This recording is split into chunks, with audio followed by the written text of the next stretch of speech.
guys. Happy Sunday. Yes, we're back to our regularly scheduled Sundays. But before we dive into all that goodness, if you don't know who I am Tara with the Savage Wild. You can learn a little bit more about me by checking out the website, thesavagewild.com. Lots of handmade items over there, intuitively created items, lots of good stuff. So definitely check it out. And if you are interested in looking for ways to help support the Savage Wild and what I do here, teaching people about herbs and sovereignty and gardening and all kinds of good stuff, then check out my YouTube membership and Patreon. And by the way, lots of good stuff came out for my members and Patreon at the beginning of the month, all the different tiers getting their fun perks. But this past week, I got to have my solar return, my birthday, and it was a lot of fun. And thank you for everybody who joined me in that kind of impromptu live chat on the 9th, which was the day before my birthday. I meant to do something on Sunday, but we had a power outage, and normally that wouldn't affect us here because we're on solar, we're off grid.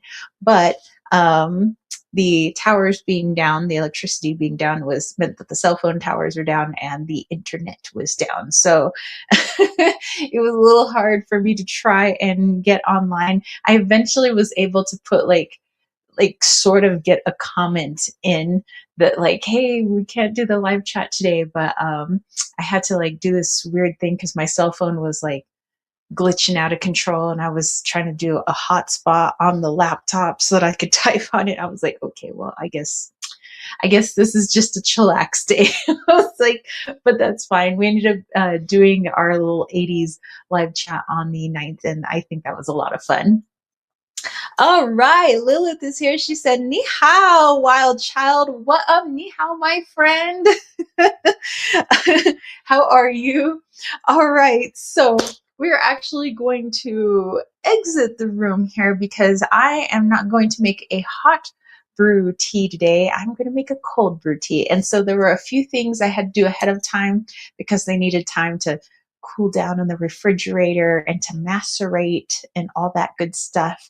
So I think you guys are going to enjoy this, especially if it's starting to heat up where you live, those people in the northern hemisphere. I know our friends in the southern hemisphere, everything's starting to cool down and you guys are getting ready for the winter solstice, but we're up here getting ready for the summer. So for a lot of us, it's starting to warm up. So I'm looking more towards my cold brew teas, which, it's nice to try out a different side of all of our teas and herbs, like let's say, for instance, if you're having, I have my butterfly pea flower here, like butterfly pea flower, it tastes, I think, really floral and wonderful as a hot brew, but as a cold brew, you really get some of those more delicate notes. And that's what I love about switching back and forth between cold and hot brew teas, because you get to see like the different personalities of your different herbs, and you get to get different qualities out of them where, some things are so delicate that they're burned off, with heat. And so you miss out on certain, vitamins or minerals, but with other ones where you have the hot, you miss out on it with the cold, so it's, I don't know. It's just fun to play with. I'm just like, an herb nerd. So Lilith says, long time no see. I'm getting symptoms. Oh no, don't get the withdrawal symptoms. All right, so we are going to head in the kitchen. Why don't I take you with me? Oh, I do have my, I did at least bring my mug, but we're doing cold brew, so I get to bust out my cool, cold mugs. Okay, let's head in here. Let's turn on some lights. Hey. All right. Okay, I'm gonna go get my lappy top. Give me just a second.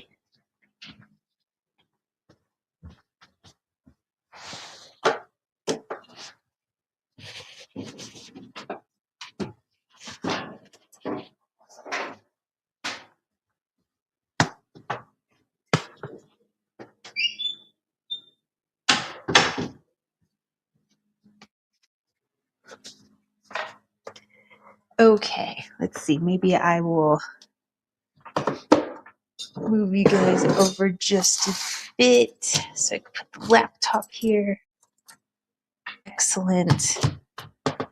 Fabulous. Okay, so hi. All right, let's see. Maybe I want to get my foamer, my little frother, so we can make our tea nice and frothy. I don't know. I have a thing for foam. I don't, some people, they like to go to the bougie tea places and they're all about their foam. I'm all about my at-home foam. So,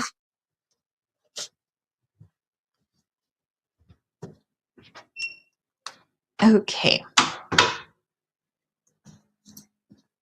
All right, so let me show you what we're working with to make our tea today. I have to get them out of the refrigerator though. Doopa doopa doopa. What's inside the mystery bowl? You shall find out soon, my friends.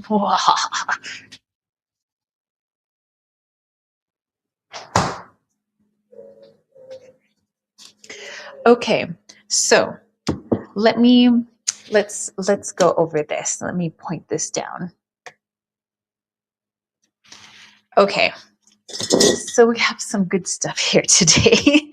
All right, so first and foremost, get yourself a fancy glass to put your cold brew tea in.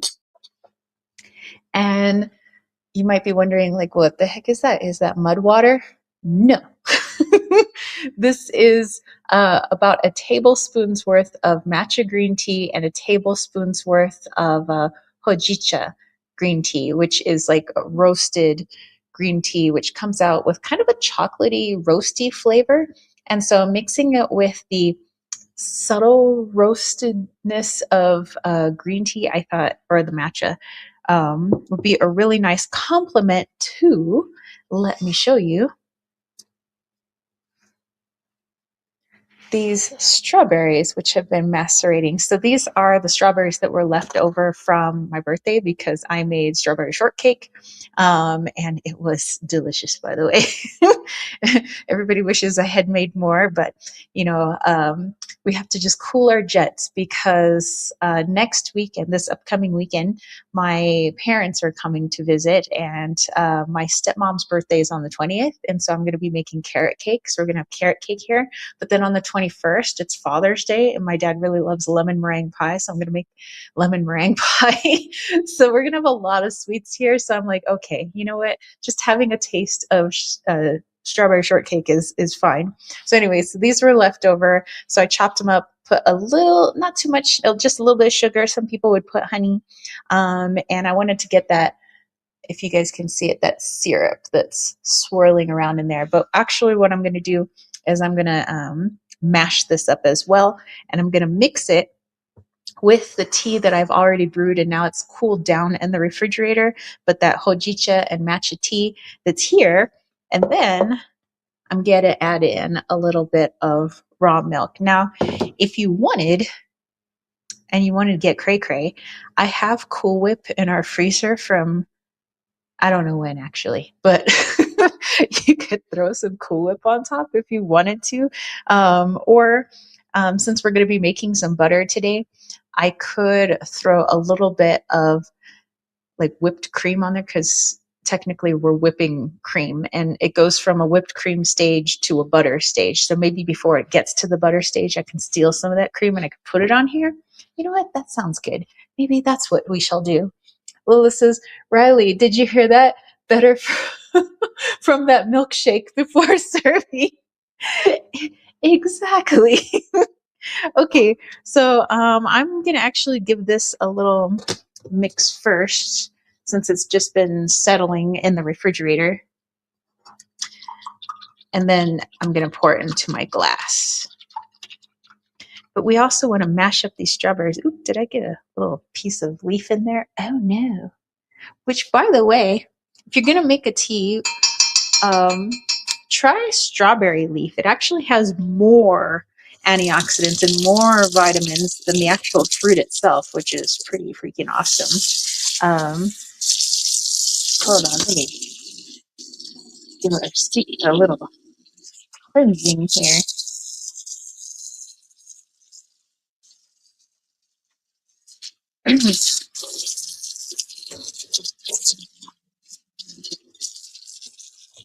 Okie dokie.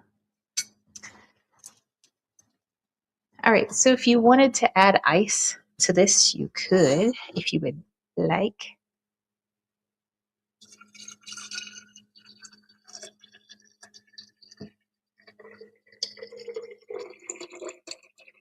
So I made about 3 cups worth of tea. That seems to have been the perfect amount.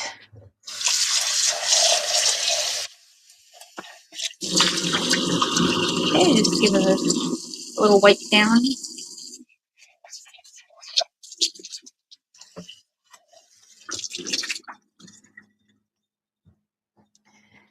Okay, now let me find something to smash our strawberries with. I could just use a spoon, but I'm just trying to see if we have a fancier tool. Oh,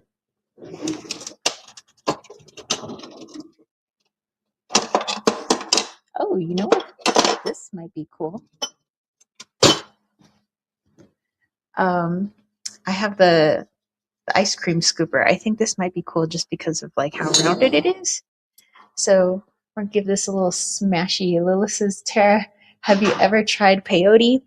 I have not, but some of my friends have. I have a friend that lives not too far from my property, and he grows all manner of cactus friends and whatnot.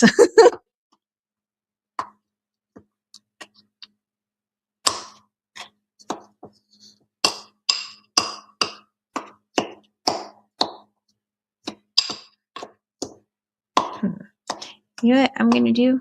I'm going to warm this up a little bit. I think it'll be easier to smash if it's a little warm, because they have been in the refrigerator and they're a little cold right now. It got chilly. The strawberries are going to need little jackets. Yeah, but my friend, he's got San Pedro, he's got peyote, he's got all kinds of wonderful cacti. Okay. Just put my little cheesecloth away.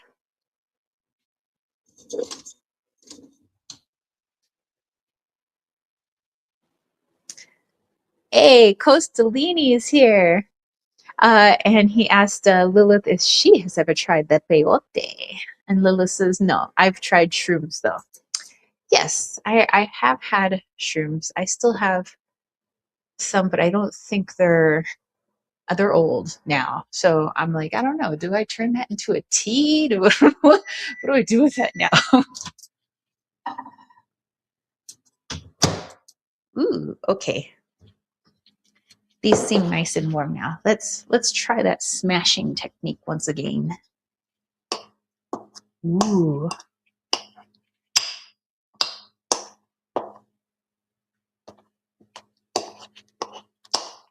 Okay. Okay, I see what we're... Nice. I dig it.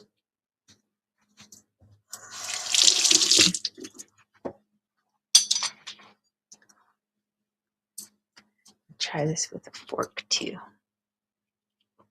Oh, yeah.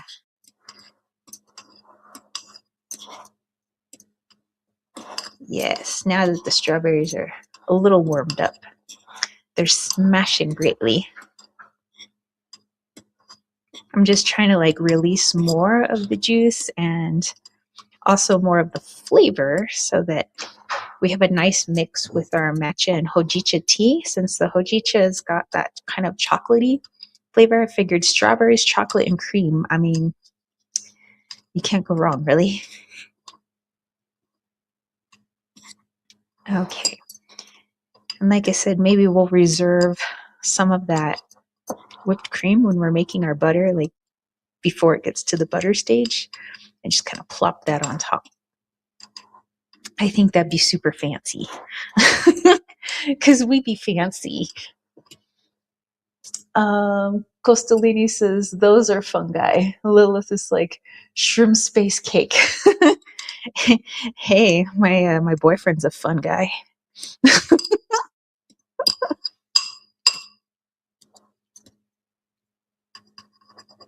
Okay. Yeah, get after it.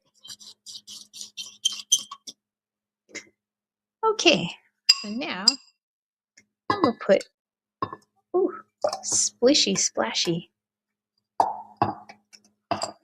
Let me stand back as it splashes.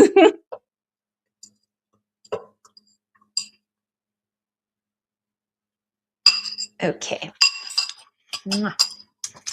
Strawberry juice.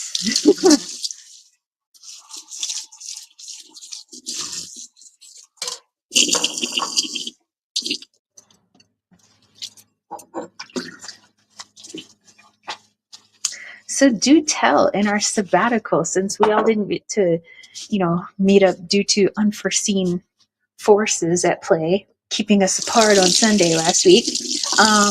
What happened last week? So any cool things? So I told you I had my solar return, which was fabulous. Love all the birthday wishes. Thank you to everybody who wished me a happy solar return. I got lots of well wishes, lots of good gifts.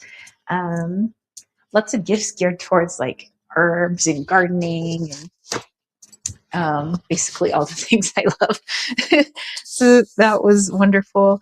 I started off the day at the dentist. Actually, I know that's not thrilling, but dentist did a little mess up, so he had to correct his mistake. I'm like, it's back to home dentistry for me. But it's all good. He fixed it. So afterwards, we got to go up to a place called Springerville, which has this restaurant called Trail Riders. And they have all manner of food. It's not like it's not like just maybe Mexican food or just burgers or just steaks. They got everything. So I decided I wanted a couple of fish tacos. And yes, I'm well aware that we are far from any ocean here, but the fish tacos are really good. And that's from somebody who comes from San Diego, where I have had fresh caught fish, for fish tacos. They were actually really good. And then we walked around a place called Western Drug. And it's a place that is established in, it was 1930 something. And they have everything like clothing, like camping gear, kitchenware, sewing supplies. There's an actual pharmacy that's in there. There's just everything. Astroglide if you need it. I don't know. So they have everything. And it's just a fun place to just kind of walk around. So Riley got me another cool journal. So I can't wait to start utilizing that, figure out what I want to dedicate that journal to. And I got a donut cookie cutter, or not donut cookie cutter, donut cutter, where it actually cuts out the middle. Because I've made donuts before and I've had to improvise, but it's nice to kind of have the specialty tool for it. And then after that, we hit up the Dairy Queen and I had a s'mores blizzard and that felt delightful on my newly fixed mouth. It was nice and cold. And then we went for a beautiful drive, came home, made some strawberry shortcake, unleashed the gifts, watched Twin Peaks. It's like a guilty pleasure, that show. It's such bad acting, but I can't look away. And I don't know. I like it. Okay. Okay, I think it's all mixied. So let's give this a tasty.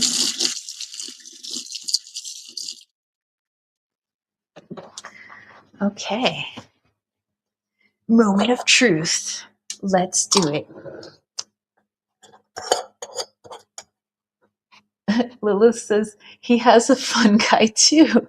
Lilith said half off coupon delivery. Dude, that was hilarious, that video. Half off. Lilith's like, who needs Astro? Not me.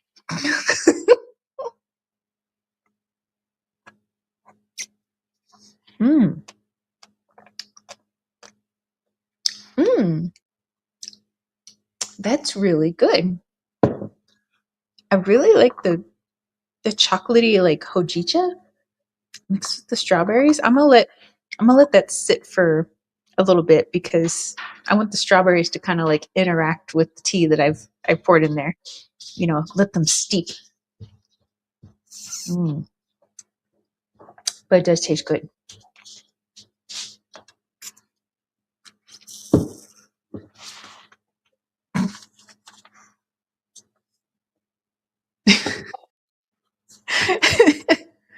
Gotta let it steep, honey. Somebody came to steal my chocolate strawberry drink. Mm. That was pretty good though. Okay, I'm gonna let this steep away. So I'm gonna put it back in the fridge just to cool its horses just a little bit.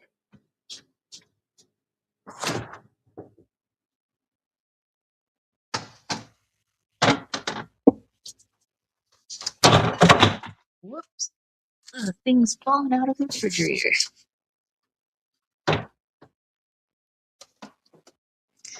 Okay.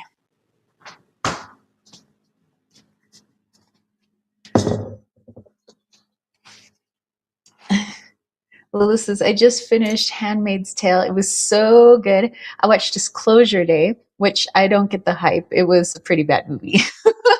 Costalini says, makes me wonder how the lube industry grows year after year. I know. Lila says, started watching Dutton Farm and Marshalls. We started watching Marshalls.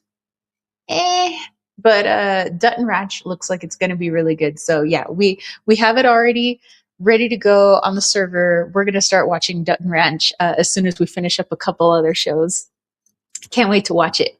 Costalini says, like, how exactly are they increasing profits? I know. Is it like, man, they're really just getting us on the lube this year, I mean, like, and why is there a lack of moisture in the air? I mean, lately it's like, what? Lil's like, Costalini, did their Diddy was their biggest sponsor, and but yep, I don't know, do they use Astro in jail? Costalini's like, blood. Oh. Lil's Dutton is so much better than Marshall's. I can't believe they cut the wife out. She was the selling point of the show. Yeah, Marshalls, it's like we started watching, it was just like bad daytime television. I mean, Casey, and his son and everything. I mean, I thought they were good, in Yellowstone, but on their own, and then without the wife, who I kind of thought was a little on the sad side. Just everything was a drama, and everything was sad, and everything, she just wasn't happy, just couldn't please that lady. So yeah, then they just kind of like was like, all right, you're dead. So yeah, the show just kind of was, but Dutton Ranch looks really good, so I'm rooting for it. Can't wait. We're actually finishing off Justified right now, and then maybe we'll dive into Dutton Ranch. But at the same time, we're also like watching Twin Peaks, in which there are many episodes to a season, to like 22 episodes or something like that. And I don't know what it is about that show. Like, it's the worst acting ever. Like, Vader's a better actor. Actually, he's sweet. But I don't know. I like it though. Like, I can't look away. I'm like, it's hilarious to me, especially if you're a little stony baloney. It's even better. So um let's see. Lilith says Marshalls need some Astro for sure. Too dry. You'd like The Handmaid's Tale. I I watched, I was it The Handmaid's Tale the movie? because there was one that was the movie, I think, and I did watch that one. Um, very interesting, very interesting. Good movie though, I agree. Okay, so butter. I know I didn't give a choice this week of what we were going to do, but I kind of felt like, you know what? I really want to make some butter. And let's just make butter. Since I know butter is something that we use, a lot of us use more than others, but it is a staple in a lot of homes, whether you're buttering your toast or you're using butter in some sort of recipe, or you're putting butter on the griddle and you're making pancakes, or, whatever it may be, butter gets used quite a bit. And I know that store-bought butter, a lot of store-bought things, they sneak in so much crap in the stuff that we take in and ingest just for some sustenance. And I don't think that that's very right. And plus, they get to jack up the cost and whatnot. So, short of having your own cow, you could just get yourself some raw milk, because raw milk has the cream. Like if you let it just sit for a few days, it's going to look like this. I got milk for my birthday, by the way. So thank you, because there is a place I go to. It's a propane place called Owens, but they have people who sell their like fresh eggs, milk, like green hatch chilies, like gallons of honey, from various like local farms. And I think that that's fabulous. I'm all about supporting local families and things like that. And if you can get your hands on some raw milk, which this half gallon cost me $5, all dollars. But anyway, I don't know if you can see, there's a line right here, and cream rises to the top. You ever heard cream of the crop? It's actually cream of the top. It's kind of got changed over time. But yeah, cream of the crop. All that cream rises to the top here, and you can take that cream out and make butter with it. Just literally just keep whipping it until it turns into butter. It's literally that easy. And then you know exactly what was in your butter. And of course, you might want to salt it a little bit. It helps to get more of the buttermilk out, as you'll see in just a moment. But I had some heavy whipping cream left over in the refrigerator, so I'm actually going to use that first. And yes, I know the heavy whipping cream from the store is definitely not as good as just getting like raw cow's milk. But I don't like food to go to waste. So although I know that there's probably crap in here from the store, I just want to show you how to make butter so that when you do get your hands on some cow's milk, you can do that. Or if you're like, I'm already starting my farm, I'm ready to get my hands on a cow. I'm like, okay, well, I've heard that the Jersey cows are really good if you're going to get a milking cow, because they have the most cream in their milk. And so if you're wanting to make large quantities of butter or yogurt or sour cream or clabber butter, or like, whatever, there's lots of stuff that you can make that actually, are really good for the home. So anyway, I'm going to be using this. Yes, I know, store-bought, but it's what we have right now. So I'm going to put this back in the fridge because I'm not quite ready to dive into this milk. I have one other half-gallon milk that I'm finishing up, as you saw with my tea that I made. Okay, back in the fridge you go.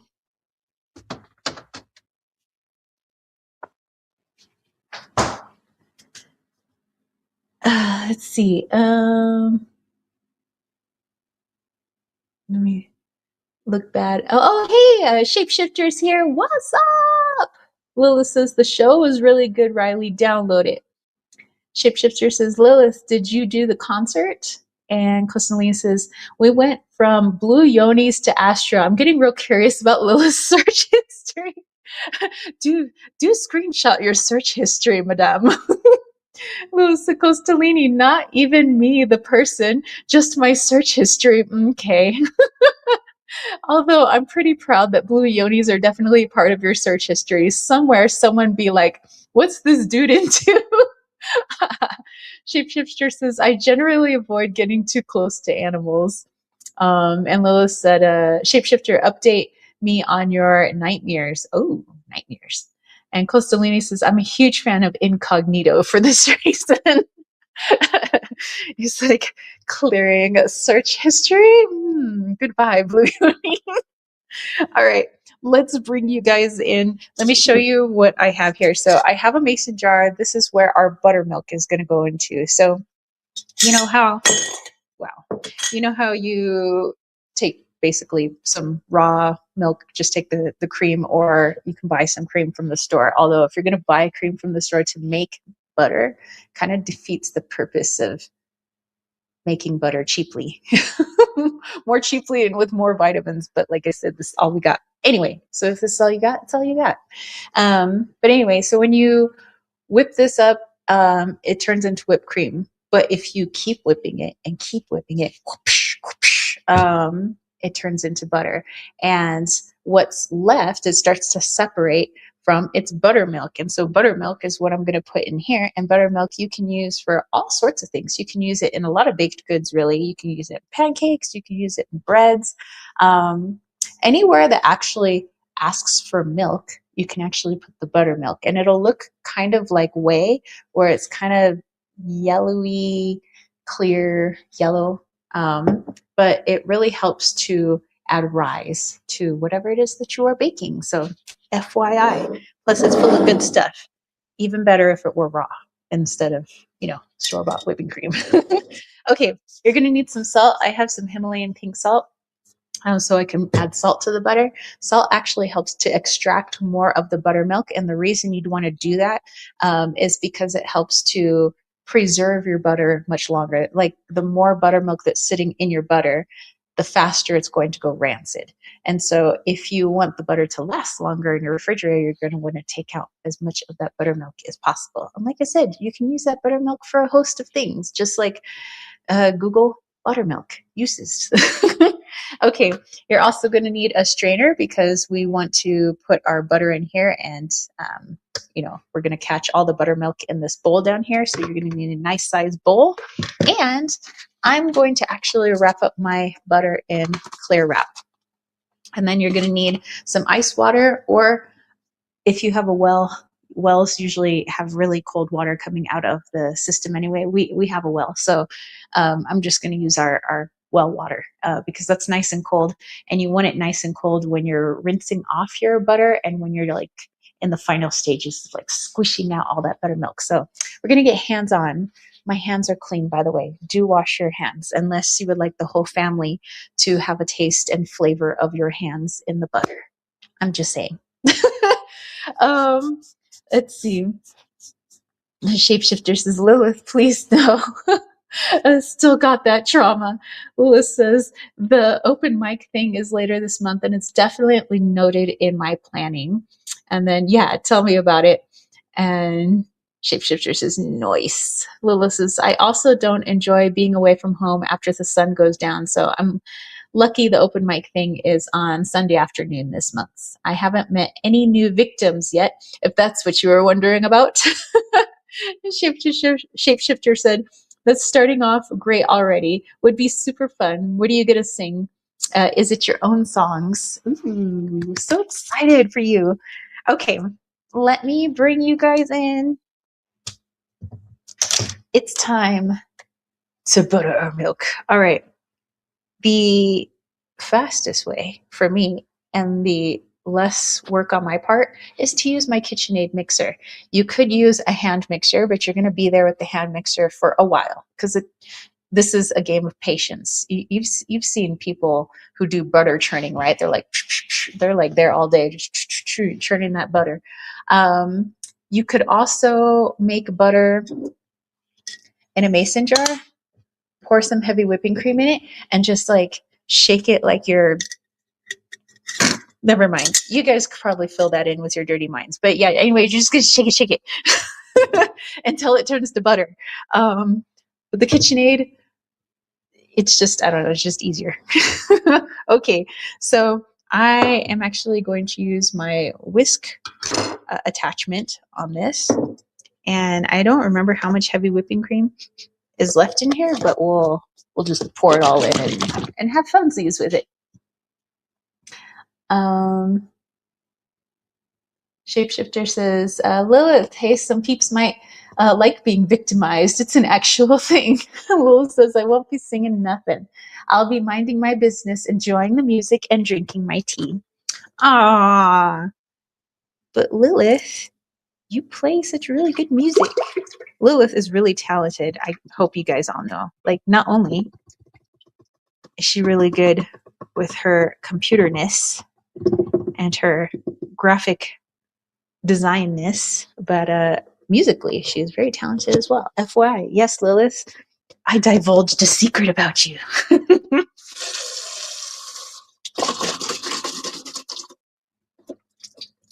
Okay, just cleaning out the carton here. Ooh, maybe if I take the plastic thing out, I could put this in our. No, it's got too much of a wax coating. I was like, oh, maybe I could put it in my compost bin.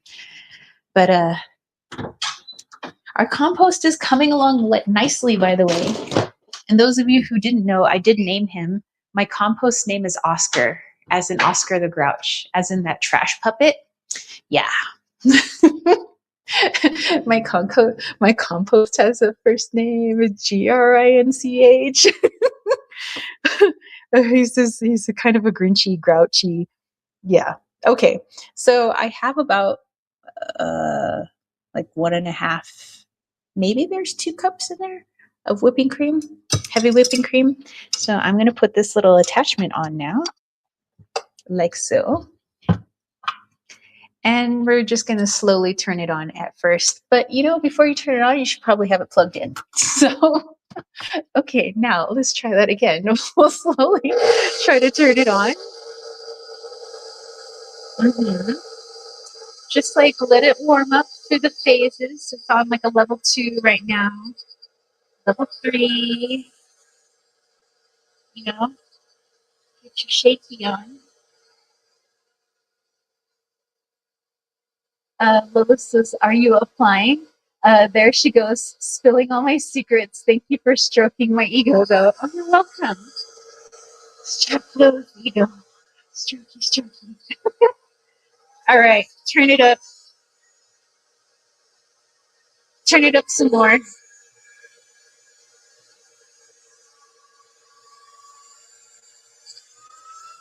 Turn it up to 10. If you have the ability, turn it up to 11. I mean, you know. Actually, speaking of nightmares last night, I wouldn't say I had a nightmare last night, but I had a weird dream about my KitchenAid mixing bowl. It was so weird. Ooh, we're high speed now. Okay, maybe I can lower this because maybe you want to get in a little more close so you can see what is happening.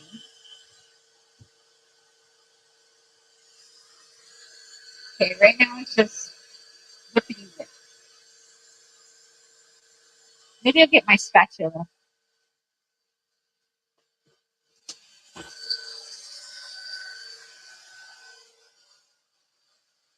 Shapeshifter says, Lilith, if that's what you like, by all means, but would be nice to declassify your musical secrets. Postelini says, thank you for reminding me I had another dream. Oh, can't wait to hear. Shapeshifter says, Lilith, do you play instruments or vocalists? And Lilith says, I am Jon Snow. I know nothing.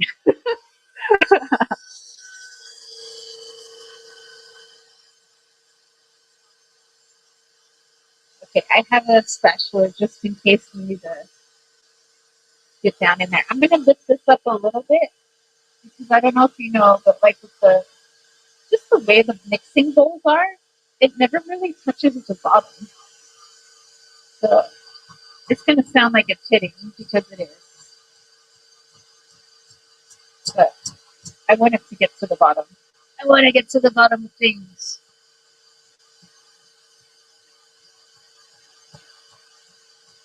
Okay, you can see, I don't know if you guys can see, I can. It's starting to thicken. So pretty soon we'll have whipped cream. And then after that, a little while after that, then we'll have butter. seriously easy. So, you know, maybe this will, like, you guys are like, hey, I know where to get some cow's milk. I can definitely, let my milk sit for a few days with the cream rise to the top, make myself some butter, or, pick up some whipping cream from the store. Just make sure it doesn't have a lot of crap in it. And like I said, we might reserve some of this for my tea. So don't let me forget.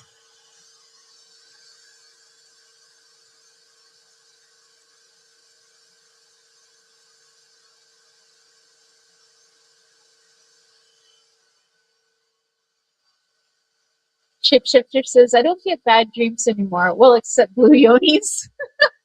Well, it's like you're welcome. Seems like we are trying to get to the bottom of a lot today. Shapeshifter said there's no issue with the audio. Maybe because of that mixer. Yeah. Um, yeah. Sorry. The mixer's kind of loud. Lois says, yeah, the mic is trying to filter out the noise, also known as noise canceling. I do have a noise canceling microphone, but I would say it's not the best. So it'll do.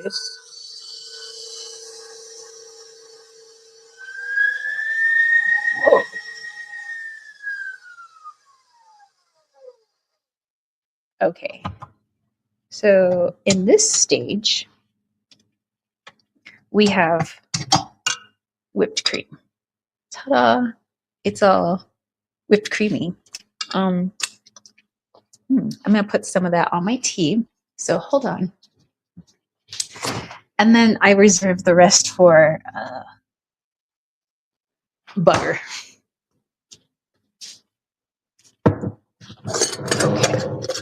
Sorry, I was getting my tea. It's gonna be nice. I probably could have whipped this a little bit more, but that's okay.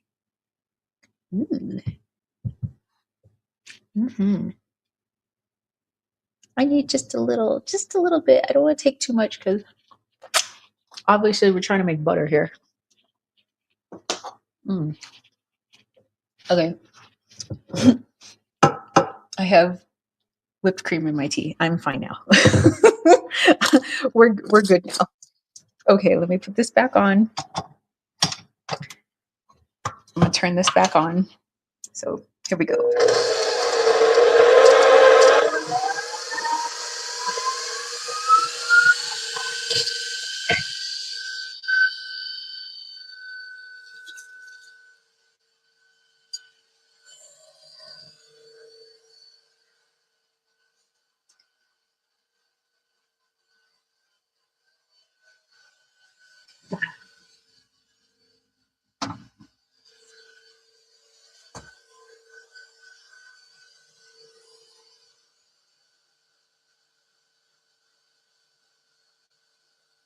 Lilith says, I don't know, it's pretty good. Well, I guess it isn't sweetened cream. Nope, not sweet cream, not at all. Could have added sugar, but I don't want sugary butter. So Shapeshifter says, so what cream is it made by whipping the cow? I mean, you could. Lilith's like daily cream intake achieved. Okay. At this point, you could see it's like over whipped. So that's good because now we want to get to the butter stage. Let's whip the machine. We're whipping the cream.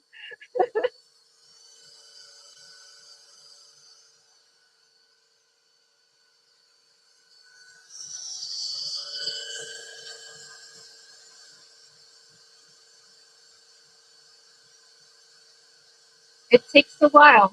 Patience. Like I said, it's better to use a stand mixer, let it do all the work instead of, making your arm work like a 13-year-old boy and just like shaking it in a mason jar forever, or standing with a hand mixer. Like, no. Stand mixer. Stand mixer, you are my slave. Do my work.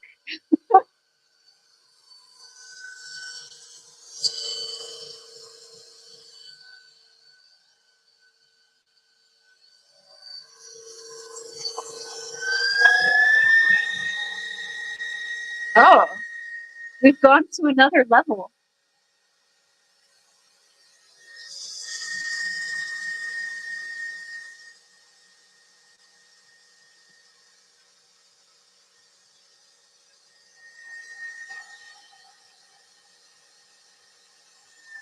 Okay, I'm gonna bring it down now because I just want to scrape down the sides. Wow, it is so over whipped right now.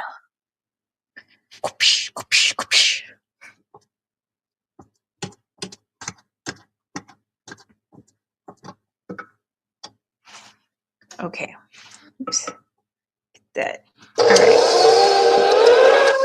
Back we go.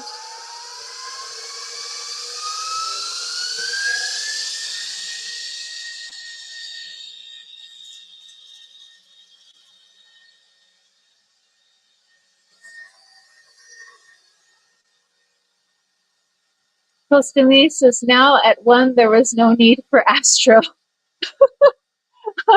This is, oh, my key broke. Oh no! Little sister, I'm contemplating doing a cassia hair mask, colorless henna, adding aloe vera powder, fenugreek, and rose. I'm considering doing powdered rosemary too with apple cider vinegar and just leave it in for hours. Ooh, that sounds good. The aloe, ooh, that's gonna make your hair so soft. Plus, it's really gonna strengthen the roots and everything. And fenugreek, that's some good stuff. Rose, got a lot of good vitamins in there for your hair. Apple cider vinegar is doing wonders. And rosemary, oh my gosh, that sounds like a freaking awesome hair mask. It looks like he needed Astro after all. People popping into this live chat like every time we pop in. What the heck? What? I'm sorry. Yoni's a trampoline.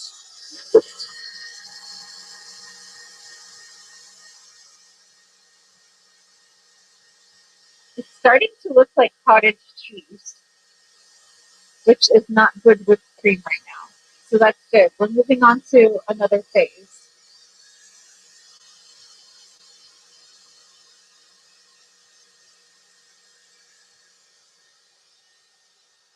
Seriously, that's why people in those butter churners were just like churning that butter all day long because it takes forever.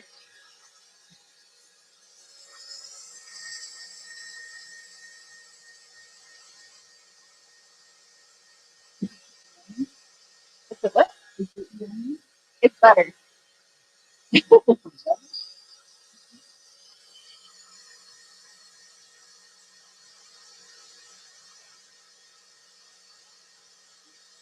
All right, keep on churning.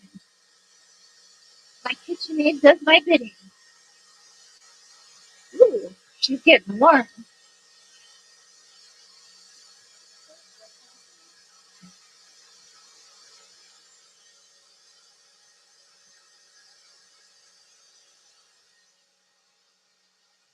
Costamini's like maybe coconut oil, water based, gonna make the key rust. You know, we have to look out for that. Definitely, our oils versus our water based. So, Louise, can you imagine being Amish and just doing this all day? Yeah. uh, Josiah, I'm out to make the butter today.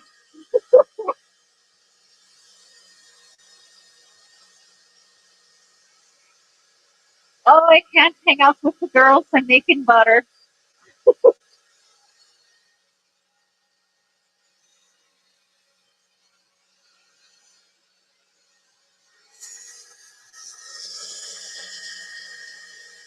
Seriously, they don't have, I mean, they don't use a whole lot of technology. So, yeah, this is an all day event. Can you imagine?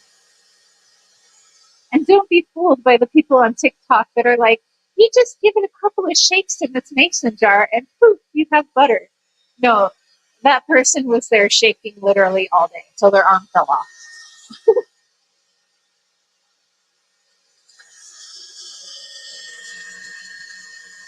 Ooh, I could see it starting to separate, getting like a little liquidy. That's good.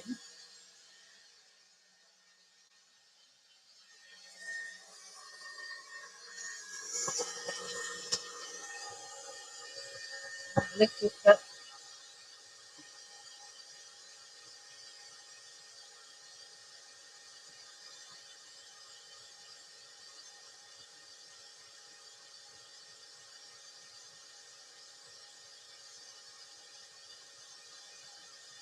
Patience is a virtue. But you can see it starting to curdle. This is good.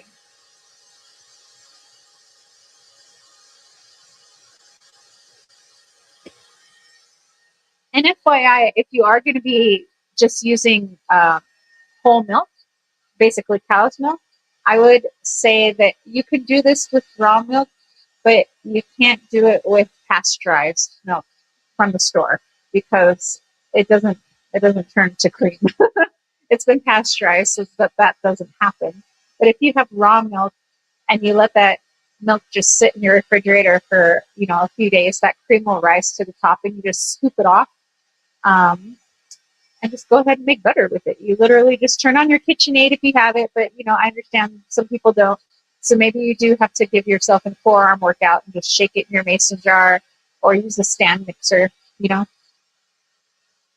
Chip Stitcher says that's some Navy SEAL level cooking if you have to do this by hand. I know, right?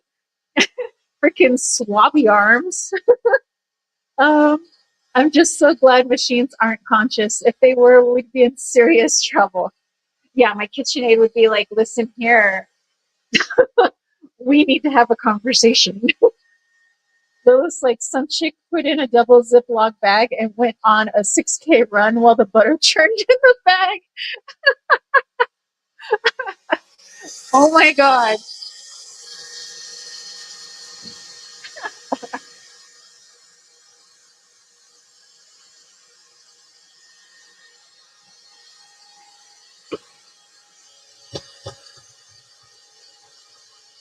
You can see it starting to turn a little yellow. That's the buttermilk starting to get squeezed out.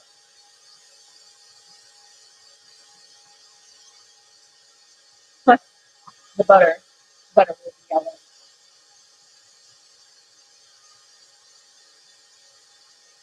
Oh, this is so exciting. I know some people are like, wow, I'd rather watch grass grow. Oh yeah? Well, I watch my plants grow. I'm a very exciting person. I like to watch my garden grow and I like to watch butter be formed.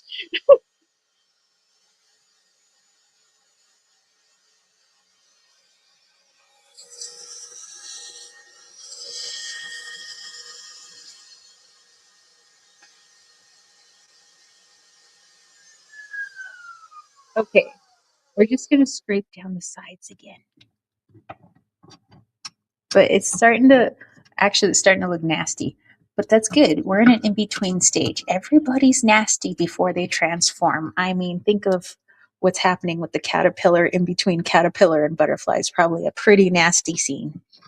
Well, okay, here we go.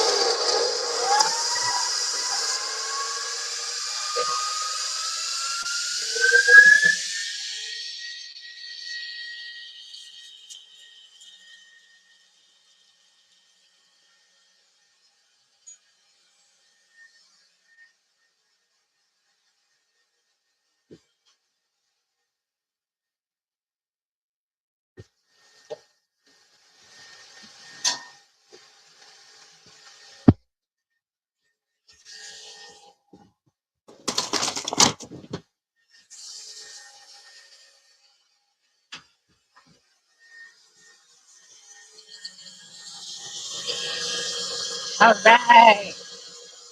Yeah, now it's really starting to look kind of like grainy. This is good. It's starting to separate.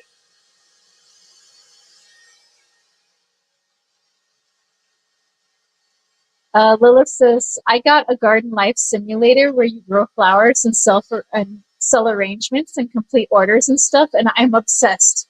Every now and then a new color of flower unlocks, and my garden is so big and beautiful. That's what she said. Man, get out of my head. Oh, for my birthday, one of my friends sent me some seed packets, and she sent me some zinnias. So I planted zinnias kind of in the same place that I planted my watermelon. I don't know if we're going to get watermelons this year. They're kind of growing really slow, but I have zinnias in there anyway. So hopefully they sprout soon. Everybody else is doing well. My tomatoes look good. My parsley looks good. Or not my parsley, my cilantro, sorry. I was growing basil, but the freaking grasshoppers came in and ate my basil down to the nub. So I may not have basil this year. But anyway, my Thai squashes and eggplants are looking good. The romaine lettuce is looking fabulous. My cayenne peppers have really taken off. The potatoes are out of control. I'm just going to let them do their thing. The corn has slowed down, but I don't care. I'm going to start planting my beans anyway because we're doing the fruit sisters. Ooh, you can see it's starting to get real liquidy down in there.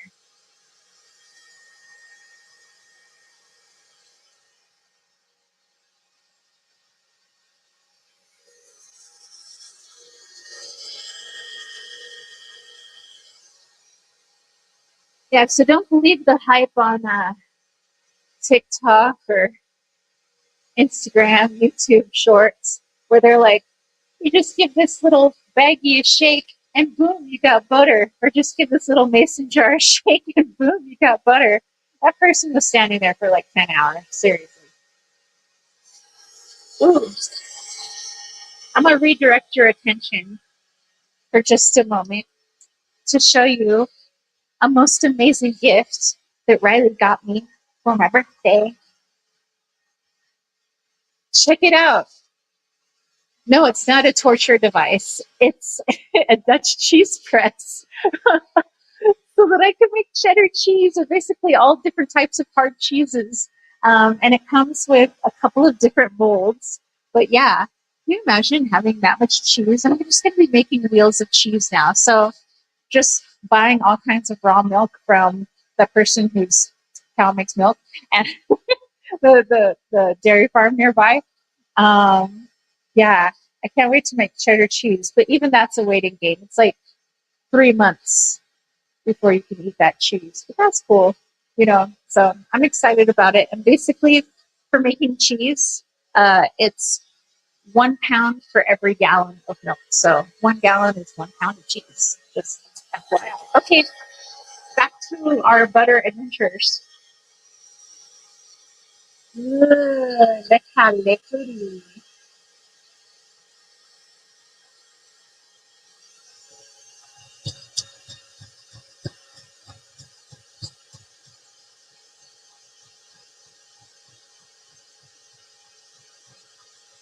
It's looking good. I know it looks gross, but don't worry.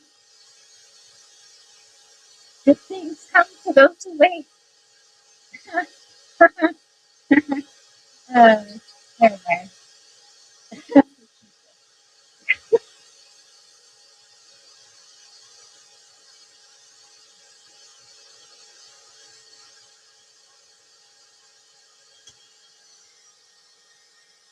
Oh yeah.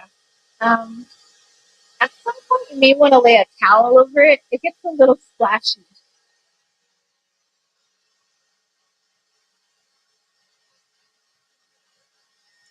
Lilith is Chappy Chopper 2.0. Lilith says, I was excited to see this until you said it's not a torture device.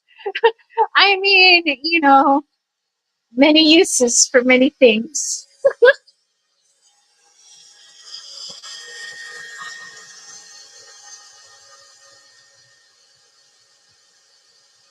You guys see that? That liquid? That's buttermilk. And the solid part? That's butter.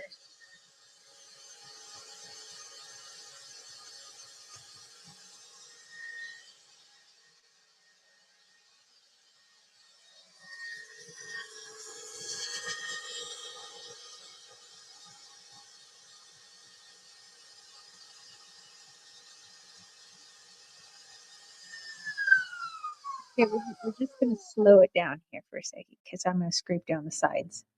But oh my gosh, you guys, do you see this? Hold on. It's not done yet, obviously, but dude, that's butter. Okay, let me scrape it down.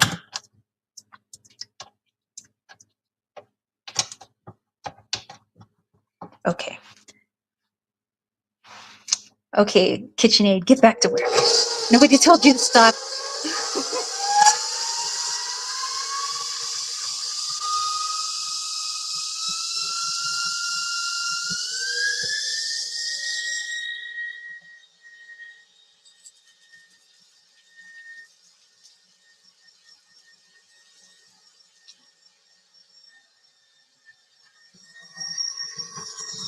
Ooh, we're getting real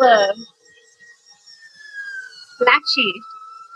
Okay, this is where this is where we gotta put the towel. It's real splashy now, you guys. Okay, I think I got buttermilk in my eye. It's fine. Okay.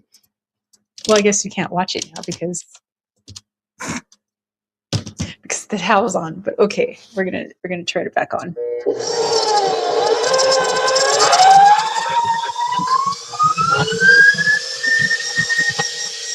If you had a food processor, probably would be even better because it's contained and then you don't get like buttermilk splashing everywhere.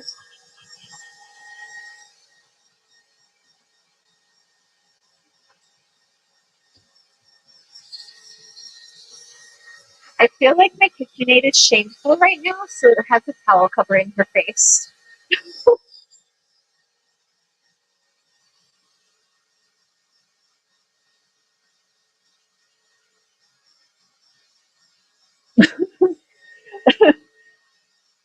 Lewis says Shapeshifter is getting traumatized on this channel. Shapeshifter says the bacteria in the milk will be really dizzy after this. No kidding. Lewis says, I might offer not enough butter. And Shapeshifter says, poor Shapeshifter. Lewis said, I don't know if he's poor, but he keeps coming back for more, so something must be right about it. Shapeshifter says, like I said, some people like it. Lewis like, quick, put a towel down before it splashes everywhere. That's what he said. Lewis was like, rawr.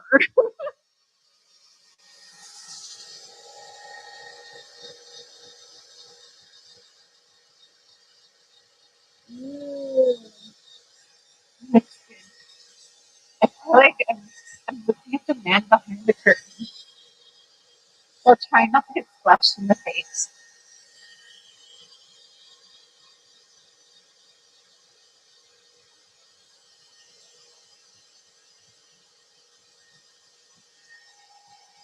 Let's see the butter, honey. Let's see the butter. Where you gotta look in the towel. Oh,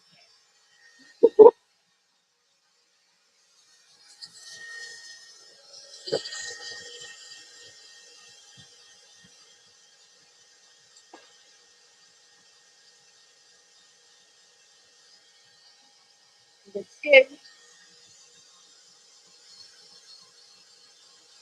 A little milky in there. There's just gonna be a little bit of butter, but that's okay. Some people get cray and they put like a half gallon's worth of cream in there and they get a lot of butter, or a whole gallon, but I don't have that yet.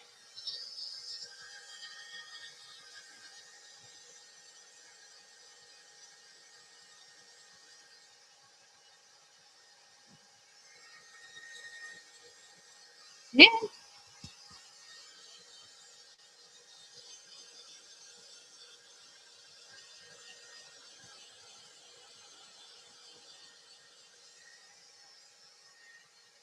I let you guys in for a peek, but you get buttermilk all over the screen. It looks like really because getting splashed in the face is mostly the aim most dudes go for.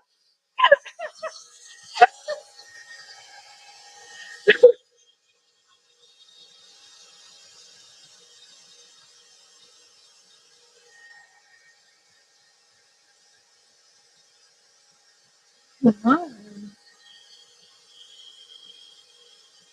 Seriously, churning all day.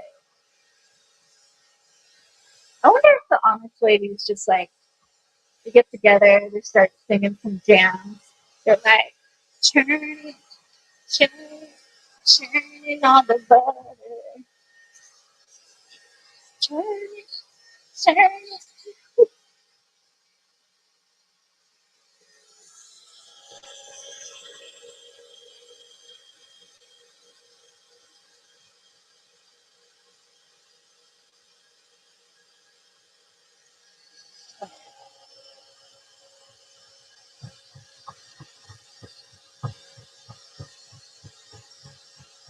I'm mixing it up so it can get the bottom too.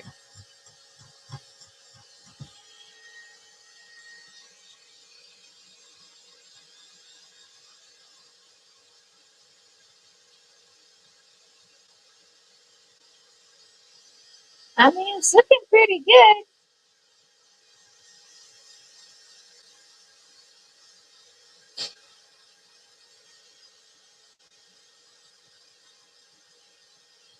Extract, extract. Come on, and extract. Suck it up, get it up. No more buttermilk.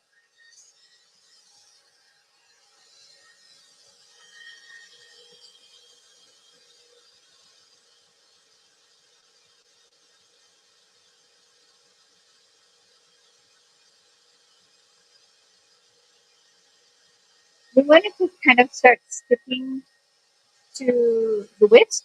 That's kind of how you know it's like ready.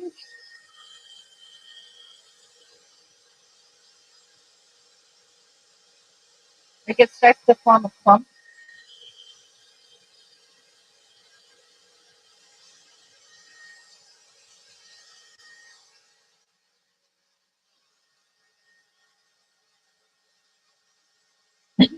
Looks like, I don't know. Don't ask me what the appeal is. I don't get it either.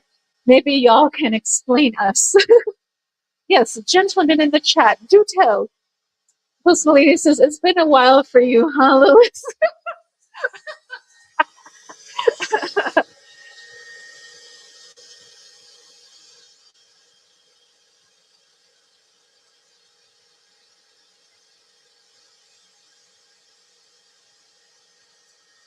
Keep it going.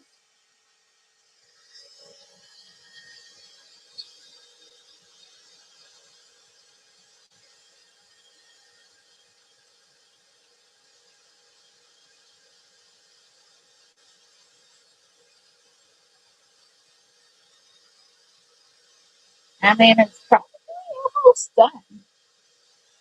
Almost.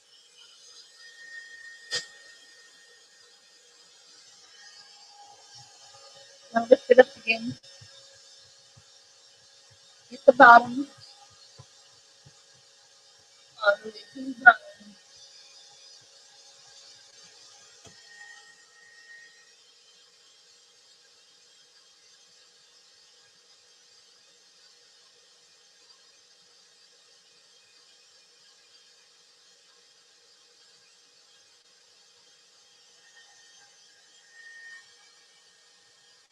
Okay.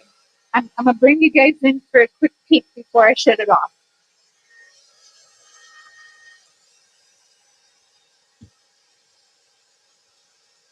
Okay. I'm gonna lift up her dress a little bit. So, I mean, it's splashing, but, and there's the chunky parts are the butter, the rest is the buttermilk.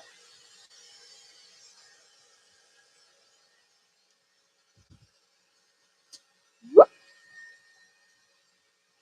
So, guys, back up again.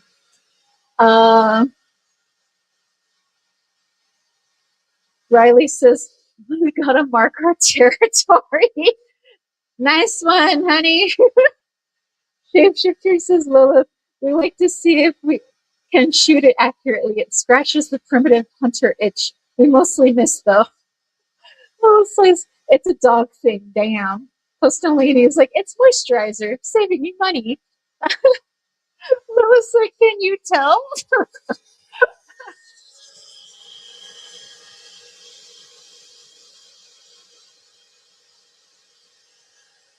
Coming in together. Give it one more minute. Let's give it one more. I just like I want to make sure it's all separated.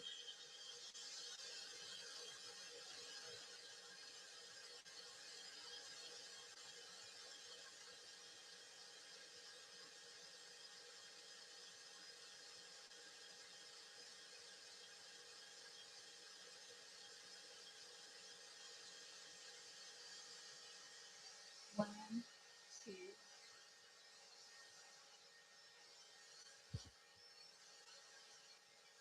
three. Yeah.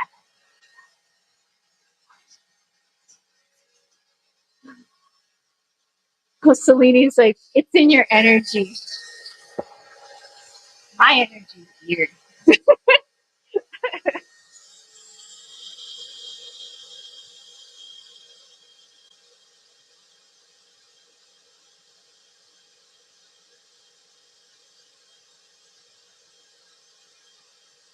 Okay. I'm gonna call it. I'm gonna call it.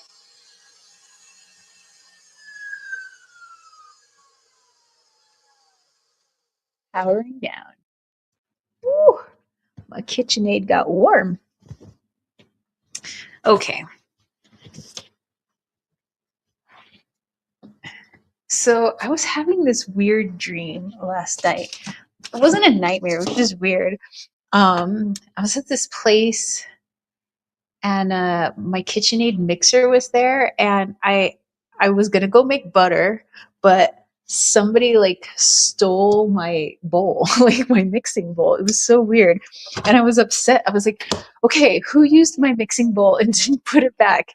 But it was like this warehouse place, and then Ryan Reynolds was there, and it's like I was yelling at him like he was everybody's minion, and everybody was just telling him what to do, and they're just basically kicking him around. And and I was like, "You will find my mixing bowl." And then we went to like a thrift store to go find a replacement mixing bowl. I don't know, it was strange indeed. Okay, so I'm gonna squeeze it out now, but that's the butter. All that liquid that you see, that's buttermilk. We're gonna get that out of there. So let's move stuff around so you guys can see.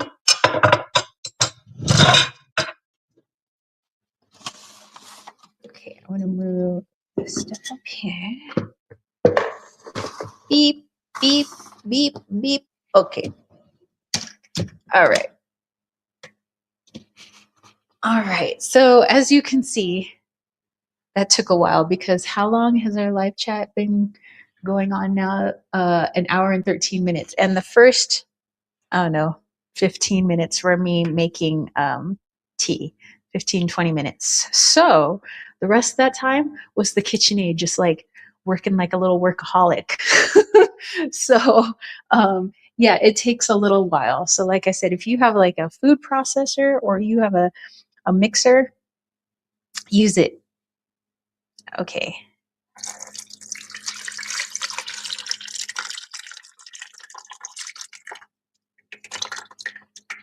There's our butter. But I mean, it's pretty easy, especially when you have the machine doing it for you. If you have a butter churner, old school, more props to you.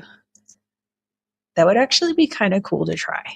I know it's going to be an all-day event, but still. Okay, let me put this like that. Okay. So we have about that much butter. Check it out. All right. Party on, Wayne. Okay. I'm just going to gently, because I don't want to like really smush it through this colander or the strainer. Just want to like use gravity to get out the buttermilk. And then I'm going to take it to the sink. I'm going to put this butter in my hands and I'm going to use my hands to squish it. Like just squish it. Squish the life out of it. Take all your aggressions out. Just get aggro and get all the buttermilk out. And then we have our mason jar here, and that's when I'm going to put my buttermilk in and save that for the later times.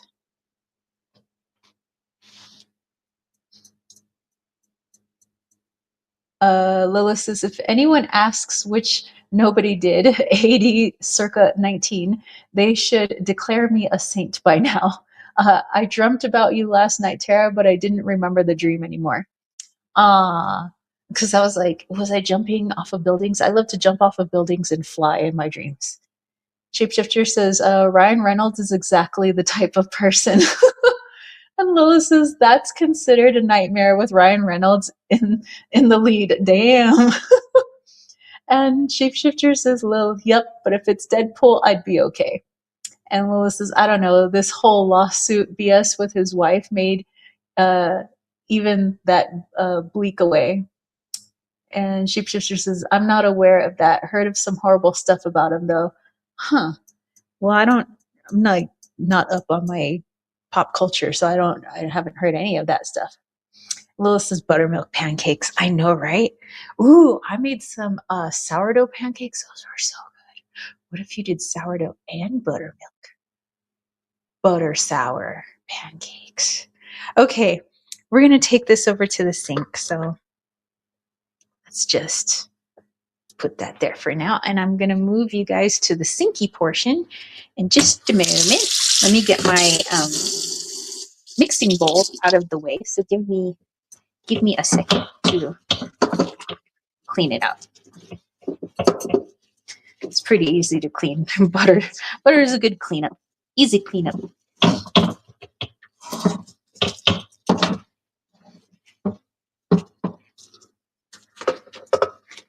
Yeah, it was so weird. I kept coming back to my mixing, my KitchenAid in my dream, and there'd be like a different bowl there, like a different mixing bowl, and I'm like, that's not my mixing bowl, and I was like so upset because like I didn't care that people used my stuff. I just wanted them to put it back. And I was like so perturbed they didn't put it back, and then they wouldn't give me a replacement, and then I'm like taking it out on Ryan Reynolds because I'm like, you putz, like find my KitchenAid mixer bowl.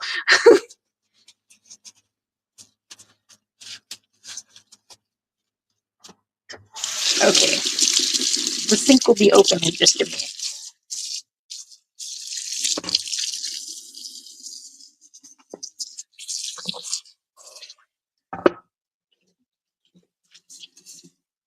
But now you probably have an appreciation for when you hear about people churning butter and stuff. It's like, wow, definitely sailor arms.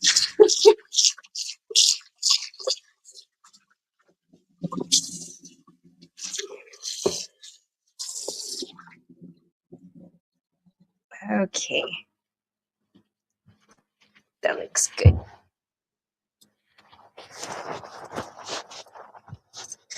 Okay, let me make sure this is on cold water.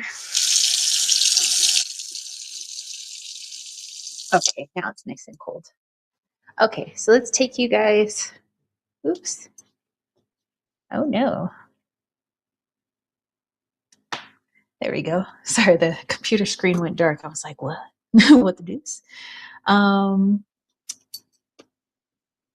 Yes, it's plugged in.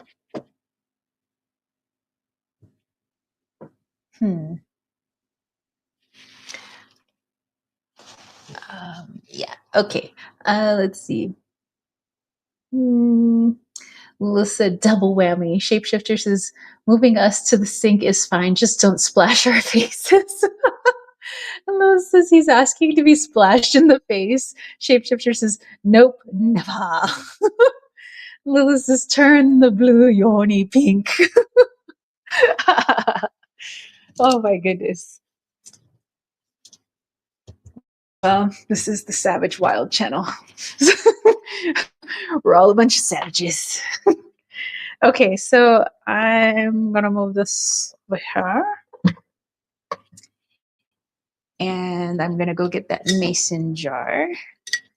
I'm just going to, hold on, maybe I should use a funnel.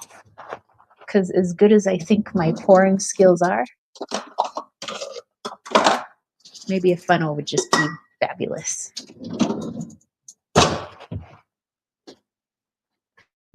Okay.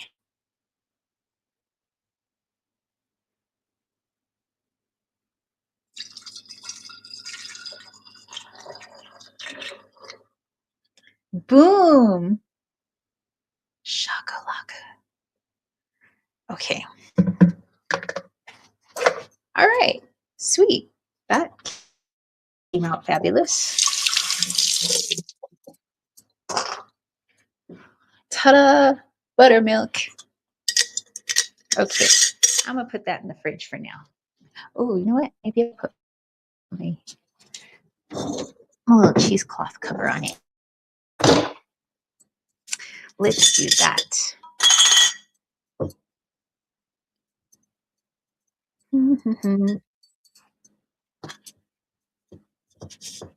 There. Now we know what jar it is. See, it's all fancy looking now. A little buttermilk jar. Peekaboo.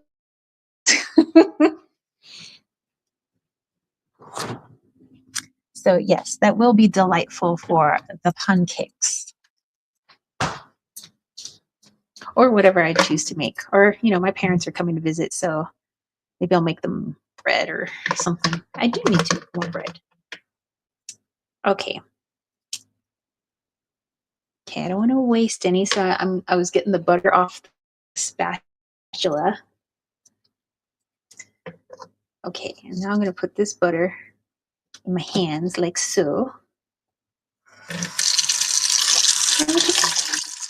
Just gonna squeeze. So I don't know if you can see, as you squeeze, like some of that cloudy stuff comes out. You basically want it to become clear. You don't want any more cloudiness. Just keep squishing. Just keep squishing. Just keep squishing. We want the water to run clear. Because we don't want rancid butter. Makes me want some toast. I mean, technically you could have toast after this. Put some butter on it. Butter biscuits. Okay, let me just see. There's still some buttermilk coming out. But check it out. Oh. Okay. I'm just gonna keep.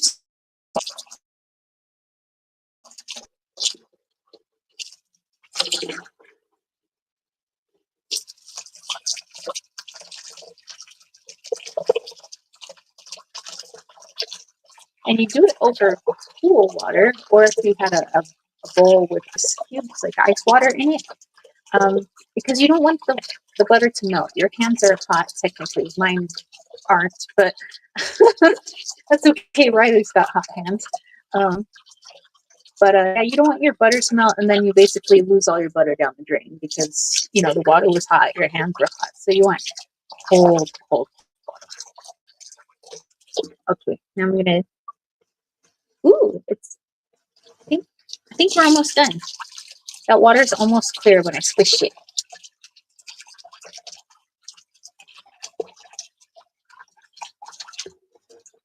Okay, let's try again. Okay, little bits are still coming out. Okay. Let's keep squishing. You are going to lose some butter down the drain. I'm just saying, just FYI. And your hands are buttery now, so.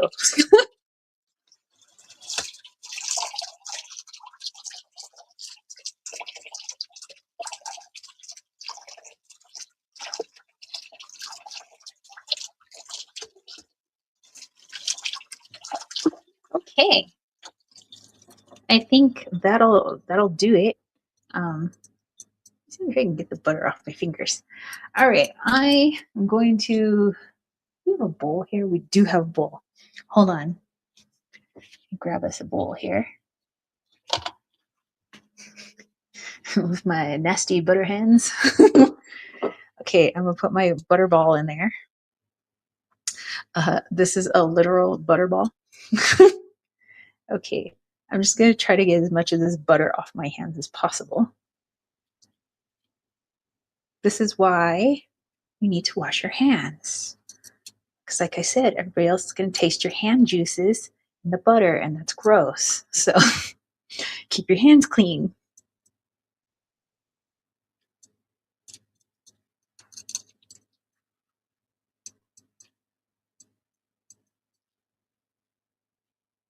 Okay, now it's not going to have much taste right now because there's no salt in it. So we're actually going to put a little bit of salt and do one more smushy to get any remaining buttermilk out of there.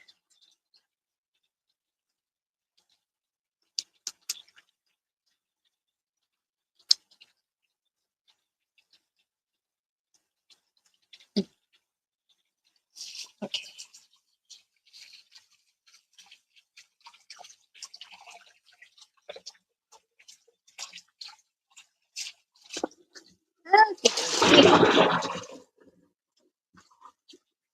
Give this a quick wash.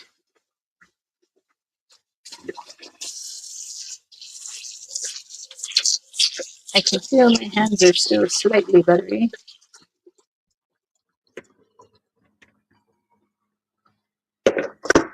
You know what? I'm going to use the soap my neighbor made. She made this out of like lye.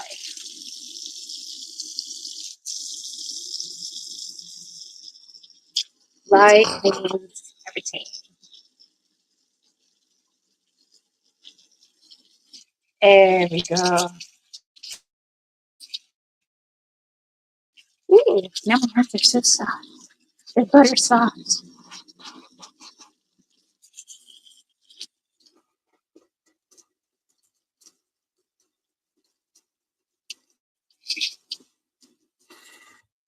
Okay, that's good. Clean this off. Put some salt in that butter.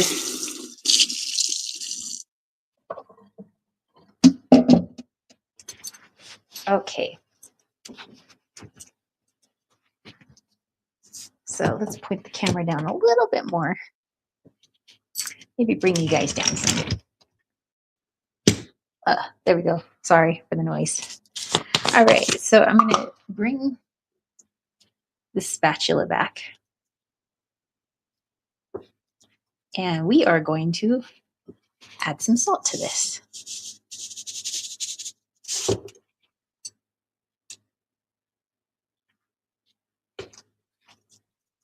And again, the salt will get on any remaining buttermilk there might be in there.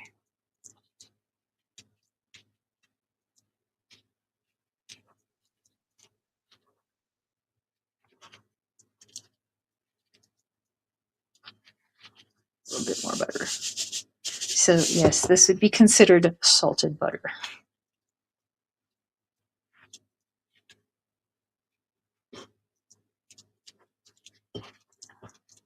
Okay, let's see if there's any remaining buttermilk. There is. I see you. Okay. All right, I'm gonna squish a little bit more.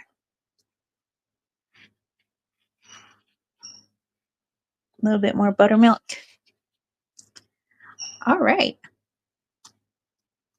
I say that looks good. Let's wrap it up. Do we want to butter some toast? I mean, I kind of feel like we should, huh? Okay, let me get some toast going.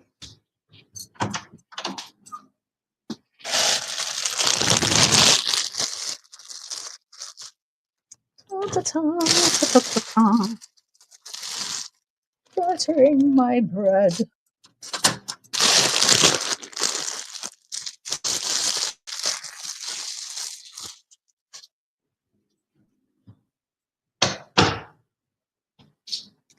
Okay, so let me have a little taste. Just make sure our butter's nice and salty. Yep.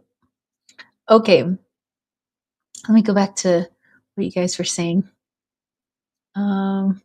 Lilith was like, even the computer was like a nope. Shapeshifter says, you attracted all the wildlife with the channel name. I know, right? Lilith's like, generally aim for the hole in the is the tactic here. Raw and savage. Yep, yep. Shapeshifter says, these days I'll intentionally miss the hole. Can't handle the aftermath. Lilith's like, you should have toast. Shapeshifter said at Lilith, that's losing the battle to win the war, using Sun Tzu's strategy the way he didn't intend to. Costolini says, ironic, the cow produces the substances used to fry itself. Well, we're all just mechanisms of our own demise, really. Shapeshifter says, that looks delish. Costolini says, it's like they were designed for being eaten. Almost like it. Shapeshifter says, Costolini, life is a cycle. And Lilith says, that's not morbid at all. Shapeshifter says, Costolini, they were not though, although you could eat them. And Costolini says, I'm just saying, if you don't want to be eaten, then don't produce something you could be cooked in. Oh, I'm sure cannibals could find multiple ways to cook a human with our own substances. Okay, so let me put my salt away. I think it's sufficiently salty. Oh, there's my salt. There we go. Just like that. Okay. Moment of truth. Come with me. Okay. So we're over here by the toaster. And I'm going to have Riley taste one. And then I'm going to have one. And we'll see. We'll see. we'll just see. Okay.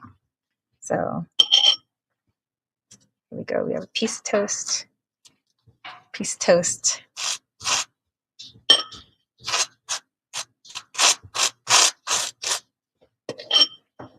Spreads like butter. Okay, you can grab that one. Hello, sir. Hello, sir. Can I help you, sir? What are you doing? Which one's mine? Oh, whichever one you want. I'll take these. Okay, well, one of them is mine. Oh, okay. Okay, thank you.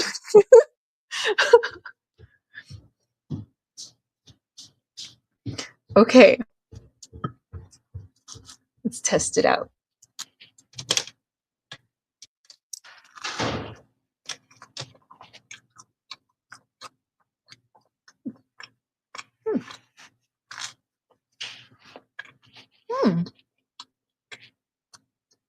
That's good butter.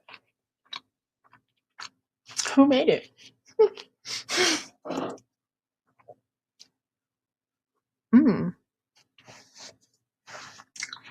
That's good.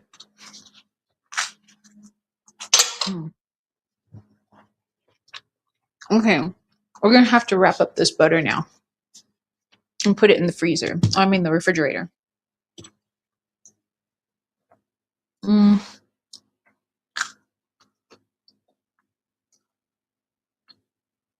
Shapeshifter says, Costolini, I'll send a copy of The Art of War to the cow. Lilith says, cows are considered holy, where Shapeshifter is from. Costolini says, Lilith has been marked safe from being fried in her own substances. Shapeshifter says, Lilith, yep, everything is, since everything is conscious, including humans, rivers, forests, other animals. Lilith says, first dude that didn't call me a cow. We are progressing in life. Oh my gosh.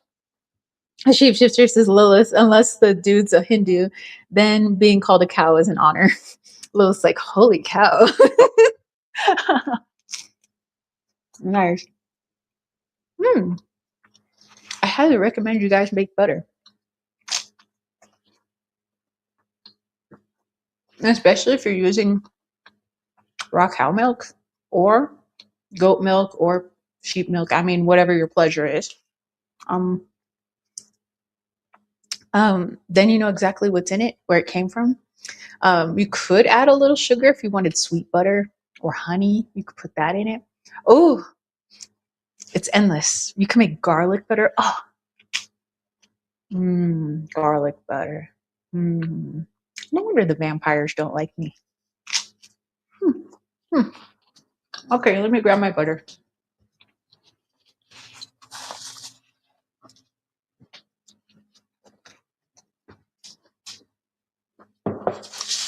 Okay, I'm gonna put it on some saran wrap. You could smash it into a mold. You do what you want. I'm gonna put mine in saran. Get it nice and cold. That way it like turns into a log.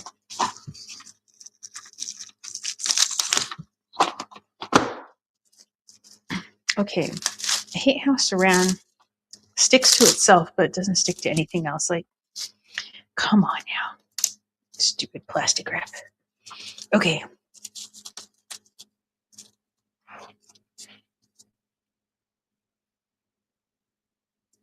Okay, I'm putting try to get all the butter bits out of this bowl.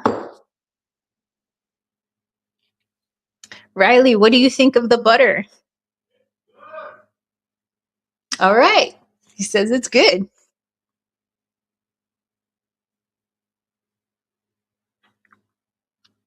Okay. All right. I'm going to put this in the sink.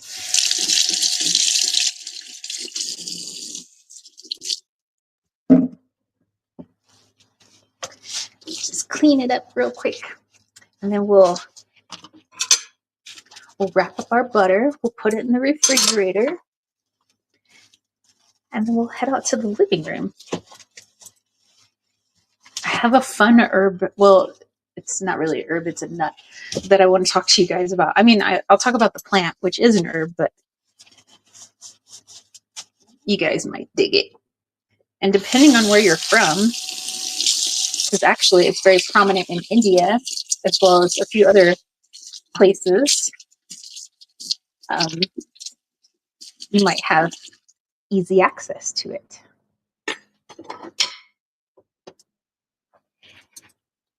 Okay.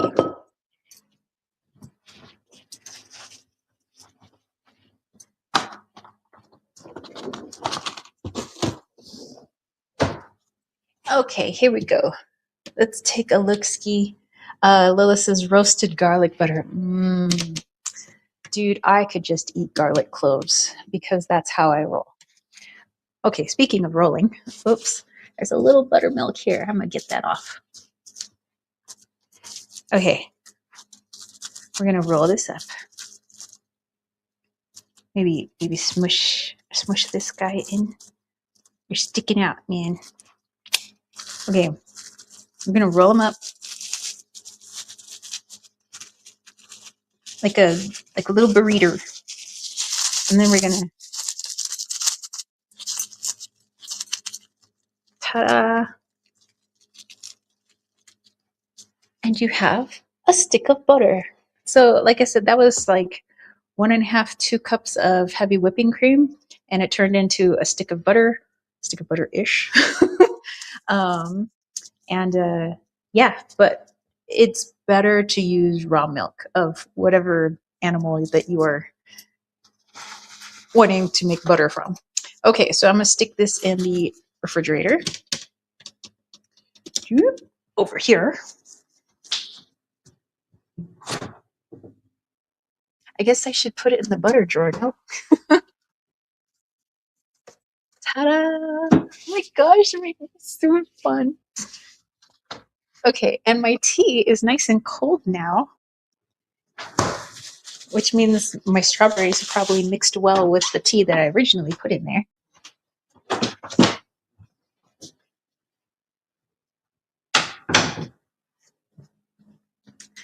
Okay, Voila. That is how you make a butter. Butter. All right, let's head out to the living room.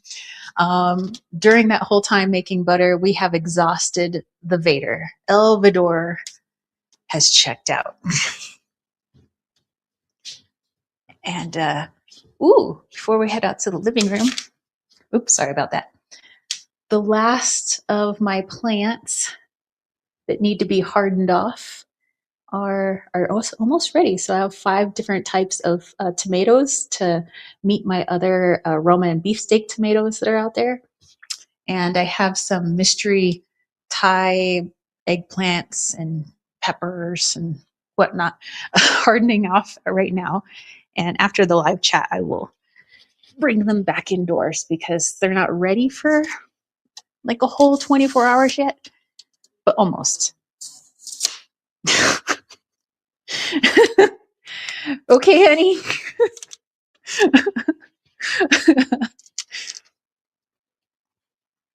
Okay, so let me go grab the laptop. I'll be right back.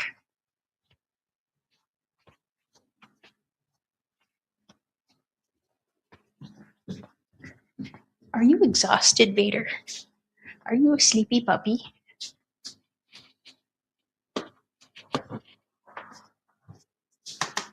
Lilith says, elevator went down. Oh, the elevator went down. I was like, elevator? The two go for what?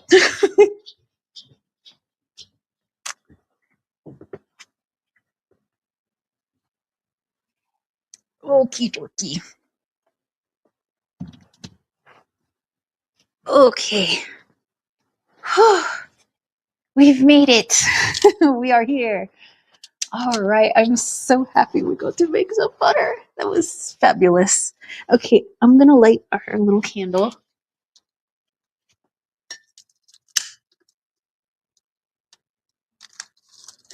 And then I want to light a little incense. Make it smell like roses.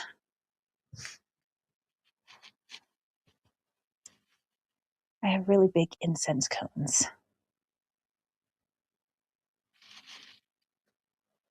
Just waiting for it to turn red. Hey, there we go. Get some of that rose incense. Okay. All right. Well, I hope that you enjoyed the learning how to make butter. Very easy. It's just cream. Just keep whipping it until it can't be whipped anymore. And then it turns into butter. And then you have buttermilk to boot. So that's cool. I'm glad that I let the strawberry steep in the tea for a little while. Very good.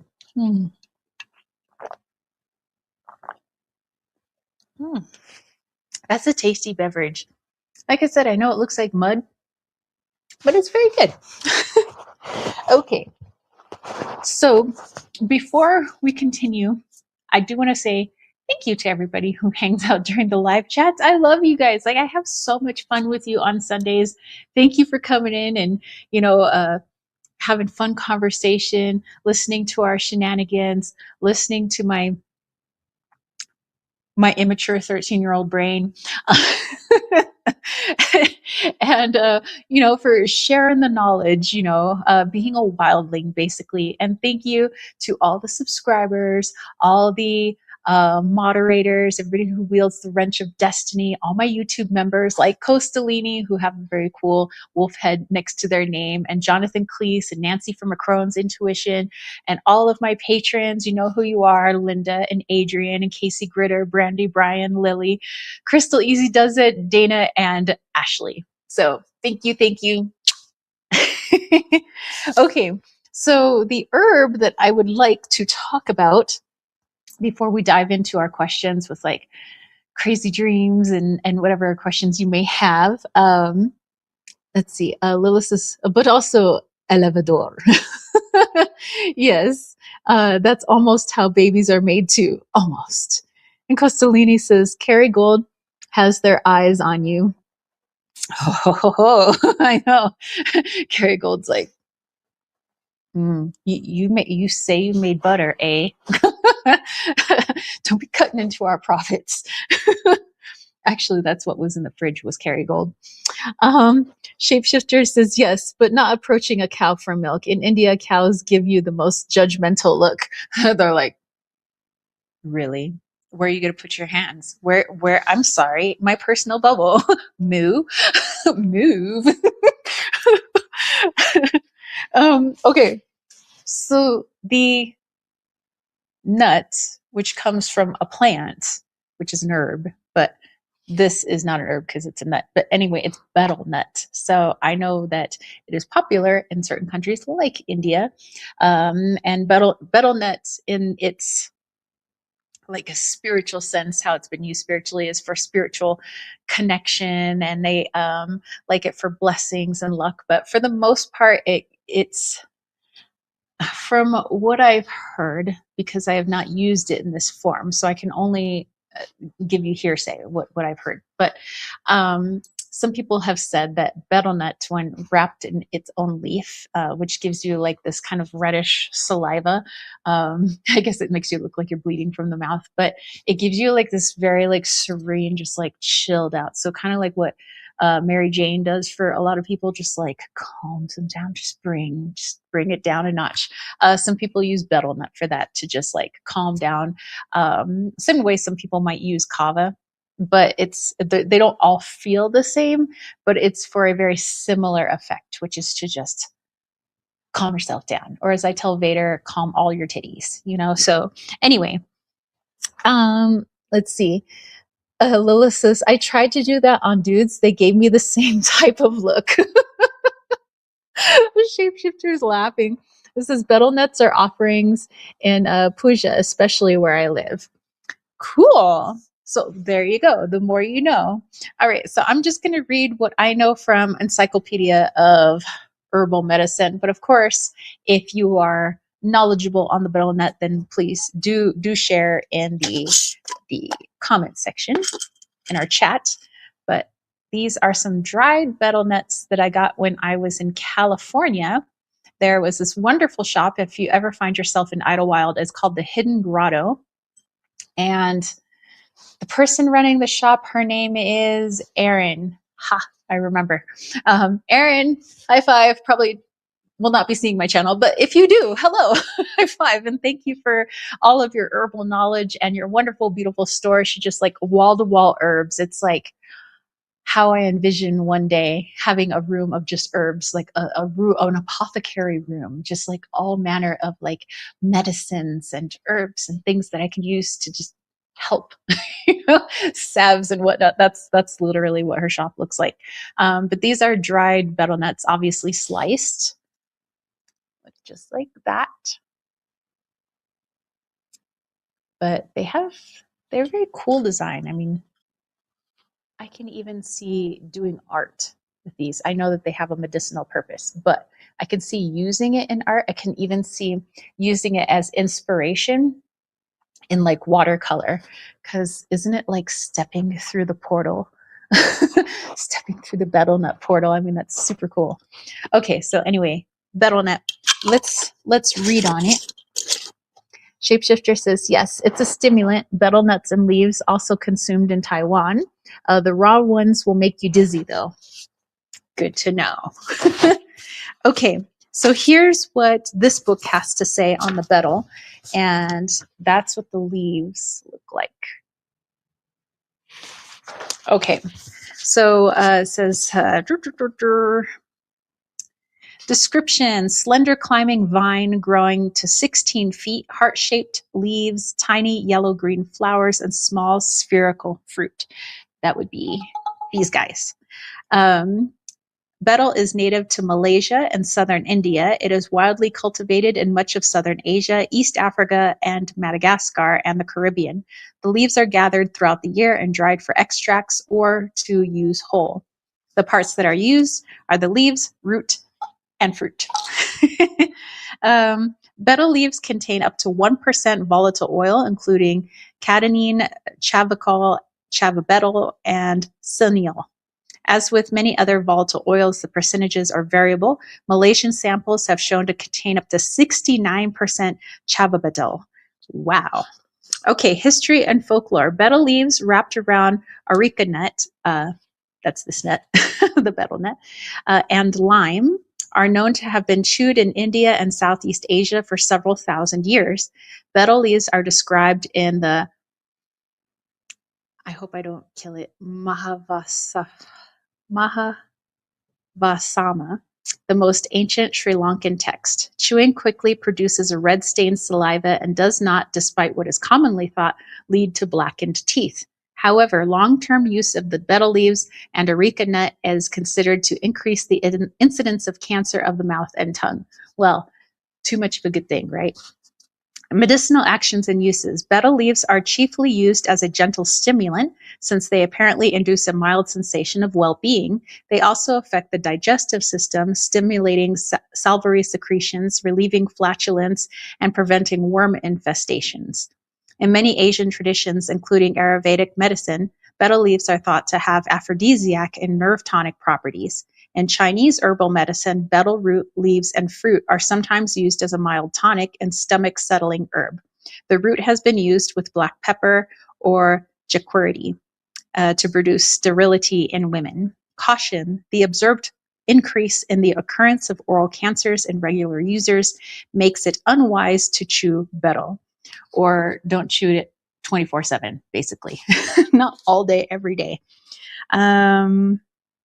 So yeah, they just remind people that betel leaves traditionally are chewed with the areca nut and lime to give a mild sensation of well-being. But from what I've heard, a lot of people are just like, they just chew it up. They can like get it at the markets and they're just like, chill, chill to the max.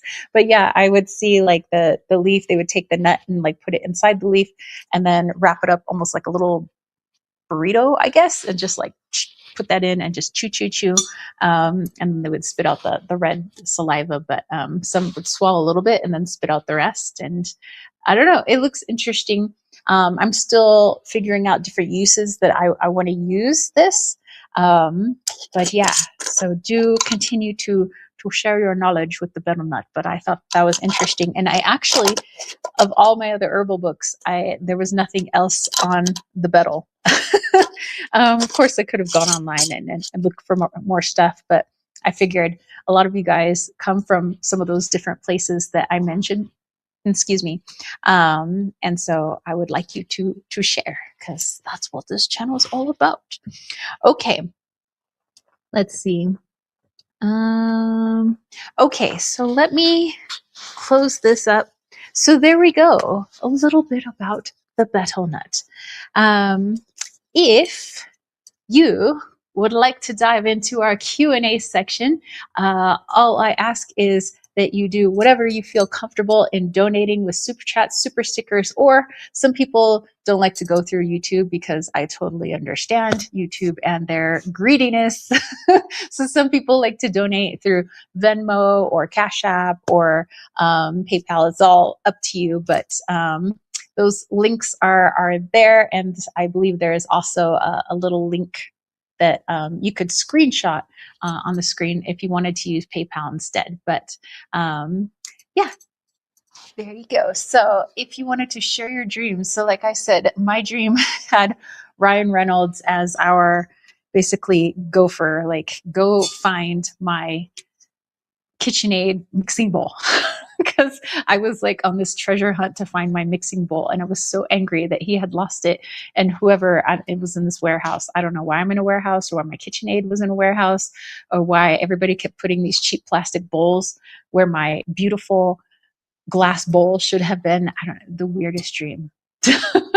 Anyways, so up in the corner there, or maybe it's in the opposite, but yeah, up in the corner there, that's where the QR code is. If you felt more comfortable donating through PayPal as opposed to YouTube, or some of you guys have my name for Venmo, so you could do that too. So, okay, let's see. Let me just go back here.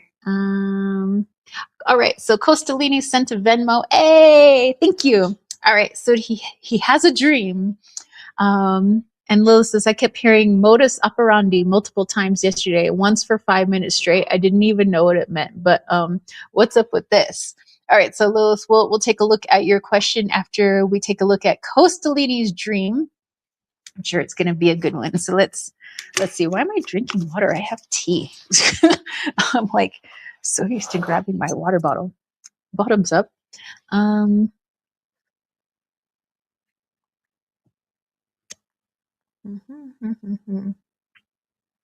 He says, I was driving through a neighborhood and I don't know what car I was in, but there was someone beside me that I couldn't see. As I approached an intersection, I sort of stopped halfway through. Can't remember why, then kept driving. I knew I was in Ontario and we were looking at tall, expensive homes surrounded by trees. We got out and approached a gate, and a man ahead of me unlocked the gate. We walked up to a taco truck, which would never be in that area of the world. And when I opened up to pay, I ordered a taco, but they said they didn't take American Express and my driver's license from Texas was missing. So I pulled out a Visa to pay for the taco. I feel like this is an identity thing because I was somewhere that looked like home, ordering food you would find in Texas, but not having an ID, and them not accepting the card that really is only in America, accepts everywhere. And now I realize in my dream I missed out on some Amex points, only got 3% instead of 4%, 4 times. Oh my gosh. Don't you hate when you miss out on those like dream Amex points? Hey. What? What? It's MO. What's the guy's MO? You never heard that? Yeah. Operating procedure. How does he normally do things? Ah. So Riley was saying that modus operandi, which is what much of law enforcement uses when they ask about somebody's MO, their modus operandi. So he says it's a law enforcement term. Interesting. Okay, but let me reread your dream here so I can like visualize the dream, like almost walk myself through your dream. And Shapeshifter said, in my state, betel nuts and leaves offered in everything to guests, to gods, as a show of respect to someone, etc. Cool. Okay, so you're driving through a neighborhood, and so there's somebody with you, or beside you, but you couldn't see. And then you sort of go halfway through an intersection, so kind of like breaking the law, so not stopping when you're meant to stop. So you couldn't remember why you paused, but then you keep driving. You know that you're in Ontario, and there's tall, expensive houses surrounded by trees. Trees are very masculine, but also a sign of like a heredity, so like a family tree, and stability. Okay, so you get to a gate, they have to unlock the gate, and then you get to a taco truck, which you said is something that's more akin to what you would find in Texas instead of Ontario. You go to pay with your Amex, but they don't take your Amex, and your driver's license is missing, so your identity is missing. So you pay with the Visa instead. And Visa could also be like a double meaning, like a visa, like to travel, like when you take your visa and you go to your passport and you stay in another country with a visa.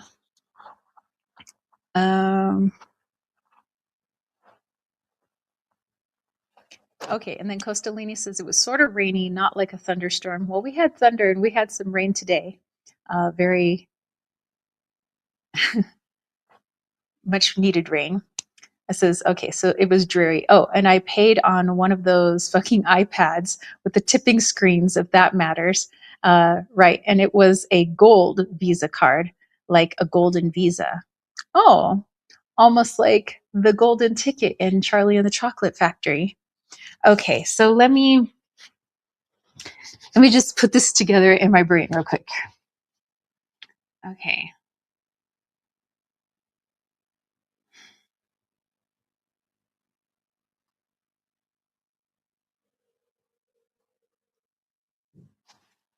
Okay, so the first part, when you're saying like you know there's somebody with you, but you're or with you or next to you, but you couldn't really see who that was. Um, I have a feeling because oftentimes in our dream state, sometimes the person that is with us is also us. So like we're aware of our own consciousness in our dream, like we know we're us, but sometimes the other person that often happens in dreams and I'm not sure psychologically why that happens, but I just know that it happens, that sometimes when we know somebody's with us in the dream but you're not like physically interacting with that person and looking at that person, but you know they're there, oftentimes it's because that's also you. It's just you too. So it's kind of like you driving with you and you're ready to almost like leave the country. Like I'm ready to leave this, like who I've been, the state of being, like I'm ready, and like we've said, like you've been going through these chapters, like you're going like through this next level. And so it's like you're leaving your home, which is also in our dreams symbolic of us. So Texas would be you. Texas is your home. So it's like I'm leaving my home. I'm leaving who I know myself to be to go to this new place. And this situation was symbolized as Canada, as Ontario. And so you pause in the intersection, and well, what are intersections, but really just like a crossroads in our life. Like you paused, you didn't stop though. So you didn't say, okay, this is where we're just going to be. I'm stopping my car in the intersection, but you decided to keep going. So there is this pause of like the self going, okay, I'm leaving who I knew my identity to be, which in this case is represented by Texas. And now I'm taking a pause in this intersection, at this crossroads in my life. I'm making a very clear choice, and I'm getting ready to do this in my conscious life, but I'm doing it my subconscious first because that's where everything happens first. That's just how it goes with us. So you make this pause, but then you keep going. And so now you've gotten to this gate. This is something where normally it would have remained locked, because you probably wouldn't have been driving to this new version of you in the first place, subconsciously speaking.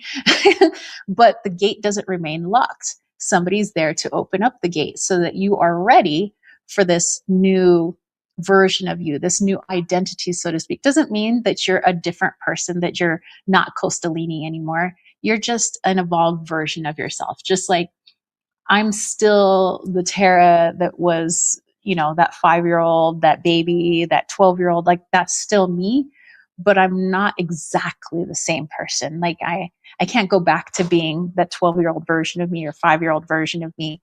Just like you can't really go back to being who Costalini was. Like you've grown too much, just like, the caterpillar can't unbutterfly itself. So you can't unbutterfly yourself, sir. So you get to the gate. Your subconscious says, Costalini's ready. Let's open that gate up. You open it up. He goes forward. Then you are here at a taco truck. It doesn't really matter what the food was. I mean, kind of. It kind of does. But then it kind of doesn't. So the food in the dream, Mexican food, taco truck, like that's something that's familiar to you because of where you come from. It's a reminder of home. So that's where it kind of matters, but kind of doesn't matter. So it kind of matters because you're in this new version of yourself, but you're willing to keep versions of yourself, like pieces of yourself. You're not willing to become a whole new person where you have a whole new identity, a whole new personality. Like you're still you, and you're going to keep pieces of you, hence the food, hence the tacos. But also, if you want to get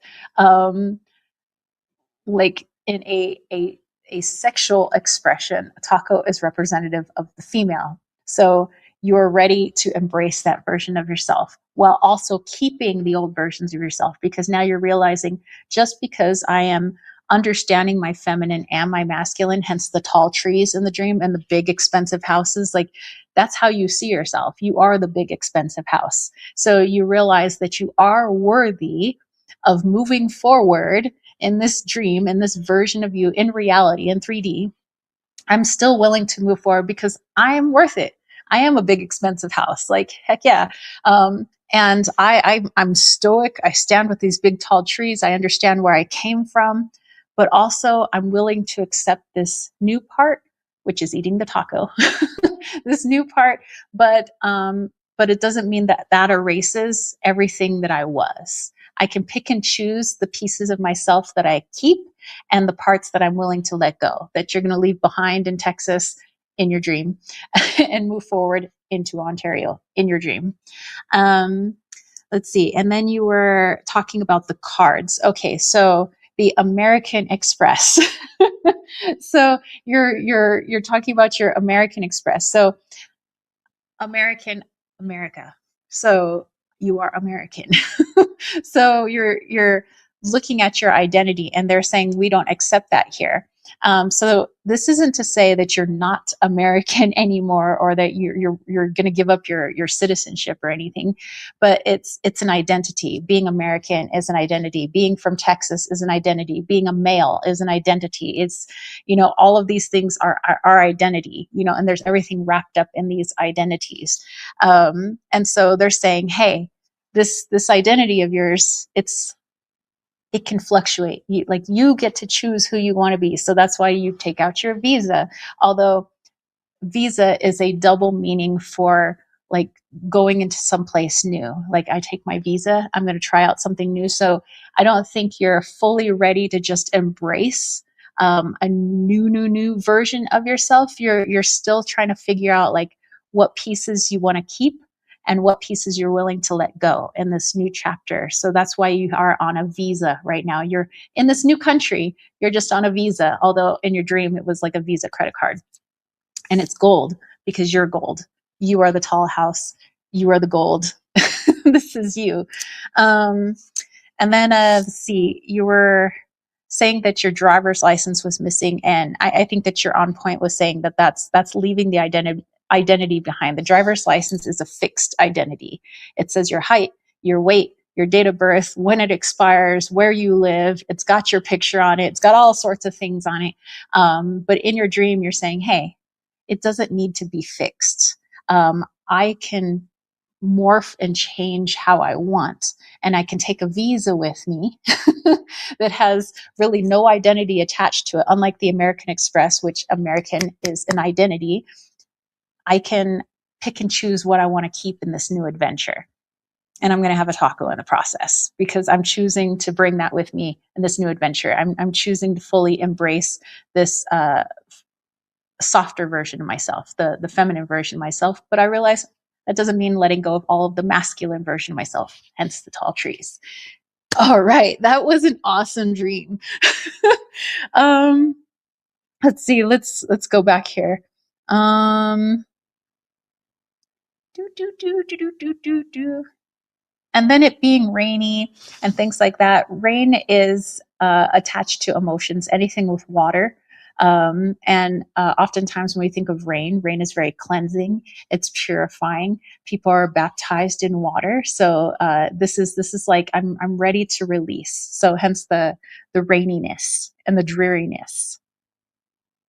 Being on one of the iPads, I think the fact that you said it's one of those fucking iPads means that that's not something that you like so much. So you're showing that to yourself in your dream too. That like there are certain parts of like technology or where we're going that I'm just like, I don't want to take this with me, this new version of myself. And then Lila says, wait, Costolini is Texan? And Costolini is Canadian UK dual, but I live in Texas. Lilith is fancy shite. Shapeshifter says, Costolini, my idea of Texas is basically a cowboy walks into a saloon.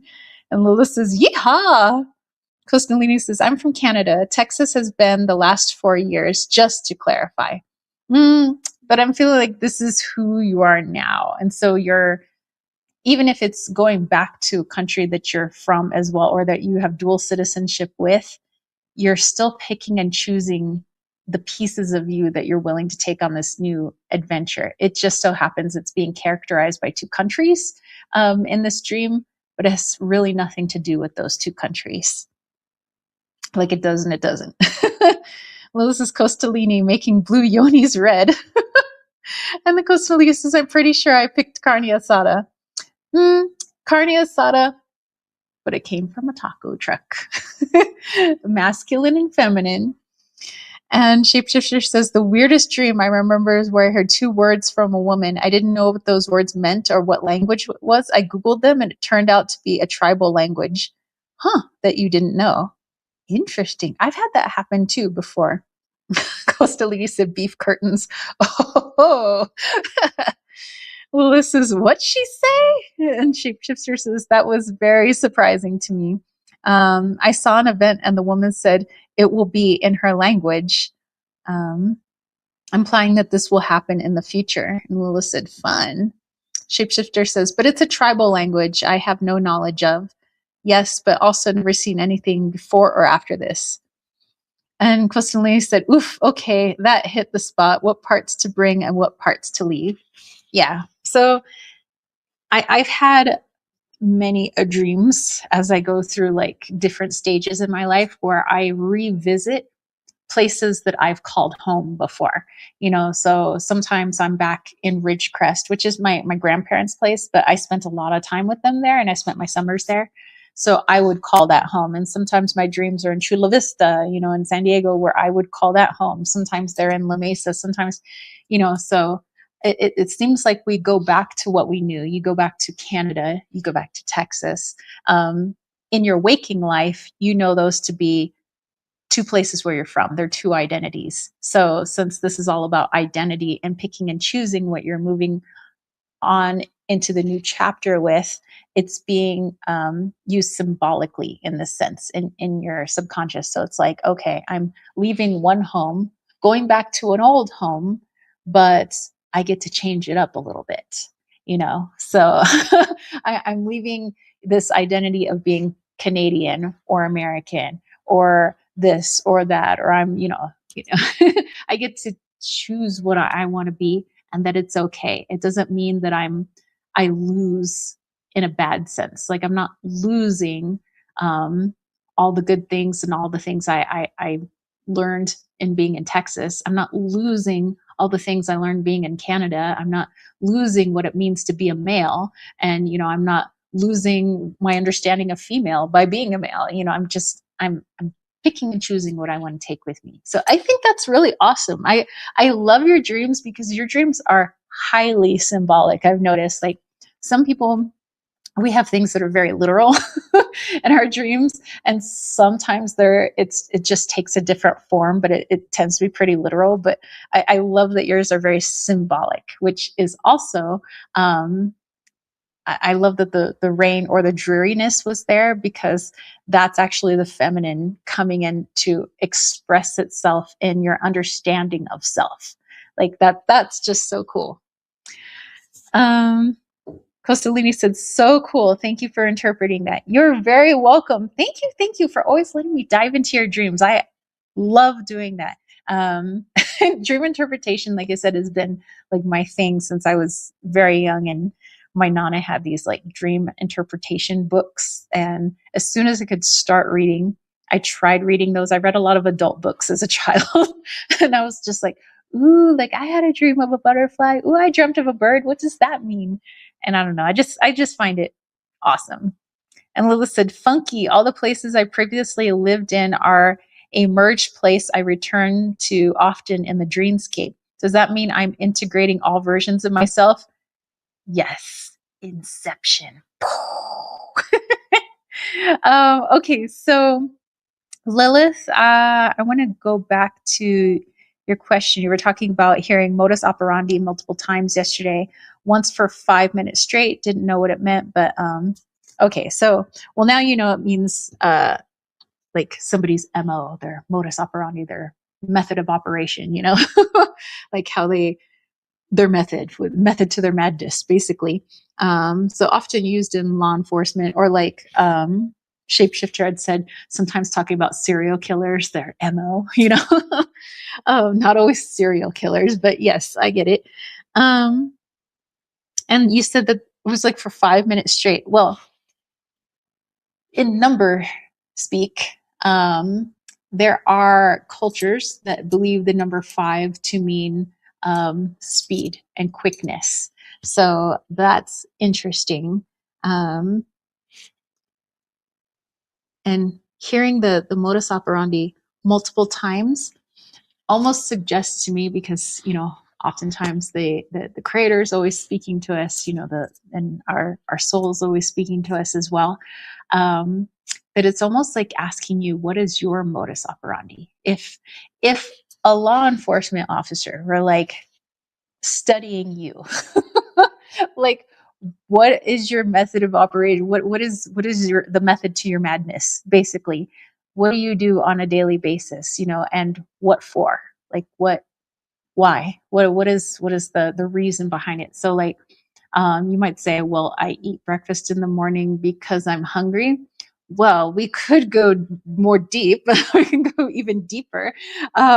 We could even say, well, I eat breakfast in the morning because my parents ate breakfast in the morning, and society says you need to wake up and eat breakfast in the morning, and you need to break that fast, hence breakfast.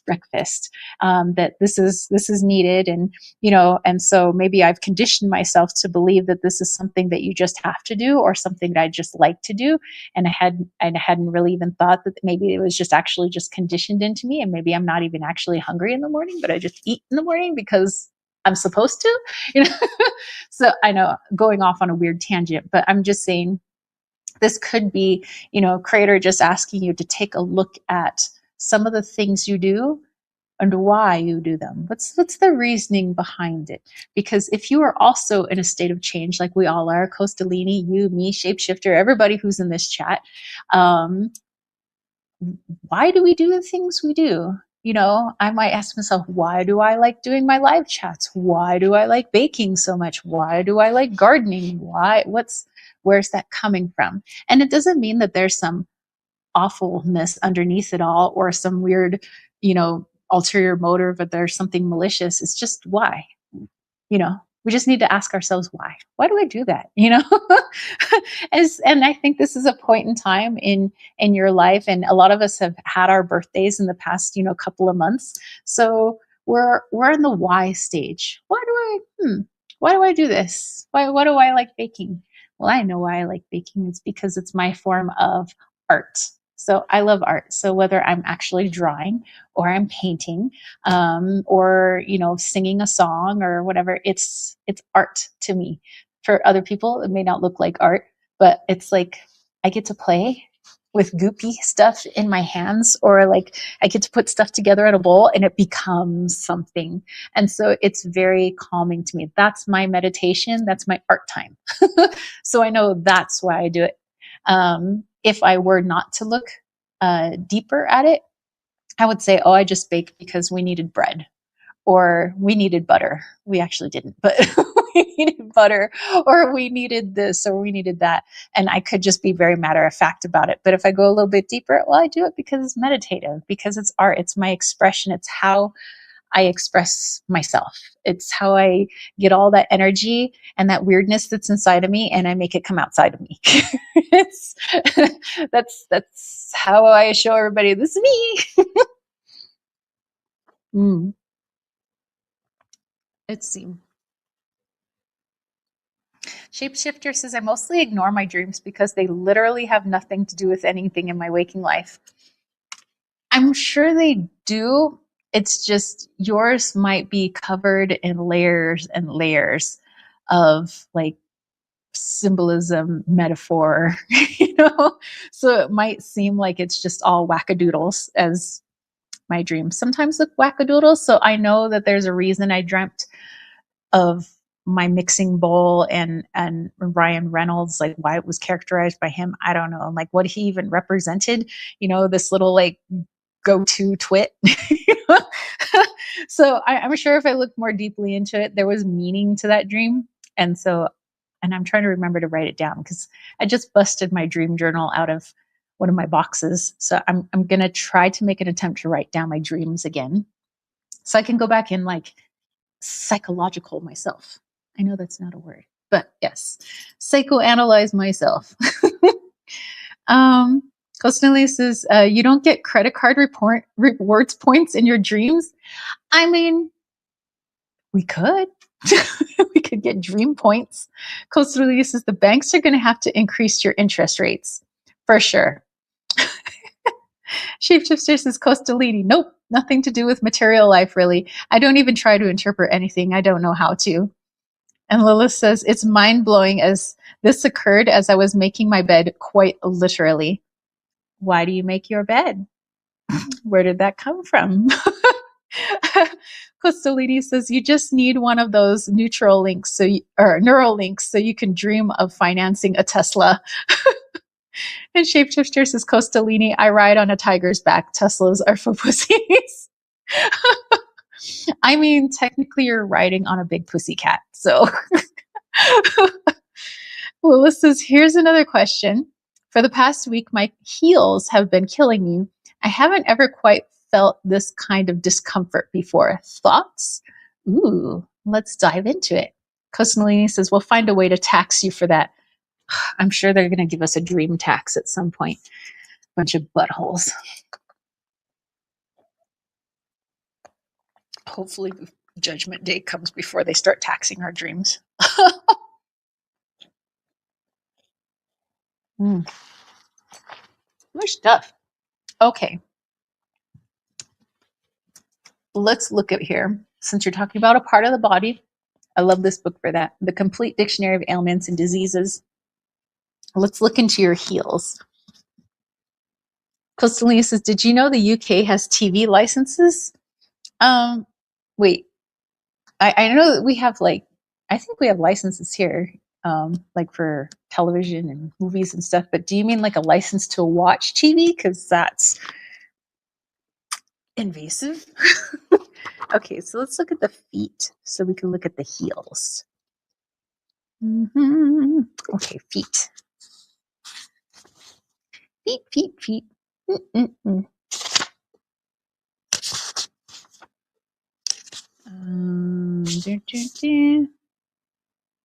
Okay, there's feet ailments.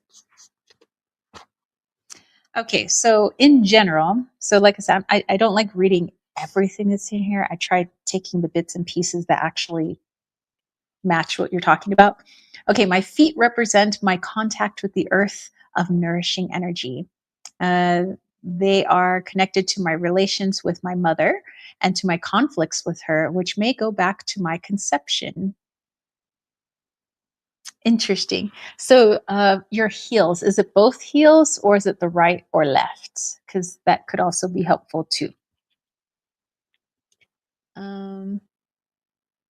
Personally, it said, oh, yes. Oh, and Lilith says, if they start taxing riding on a big cat, they better make it mainstream. Tax all the big cat rides. Costalini says, it's illegal to watch TV without one. Okay, that's crazy. That's invasive. Wow. Talk about restricting the freedoms of your people. All right. Lilith said both heels. And Shapeshifter said, you have to legally own a big cat, though. What if you don't? It comes to you when you whistle. I mean, there's nothing you could do about that. The kitty came to me. There was nothing I could do but bow down to the kitty and ride its back. Okay, so it's both heels. All right. Okay. So yeah. Female energy, nourishing energy, relations with the mom. Okay. Let me read ahead.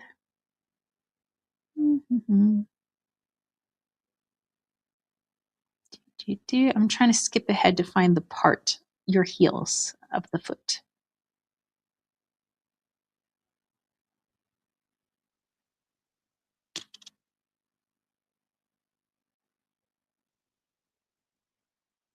Okay, that might be something.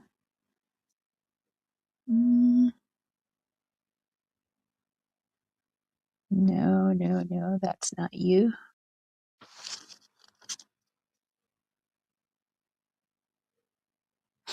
Cold feet.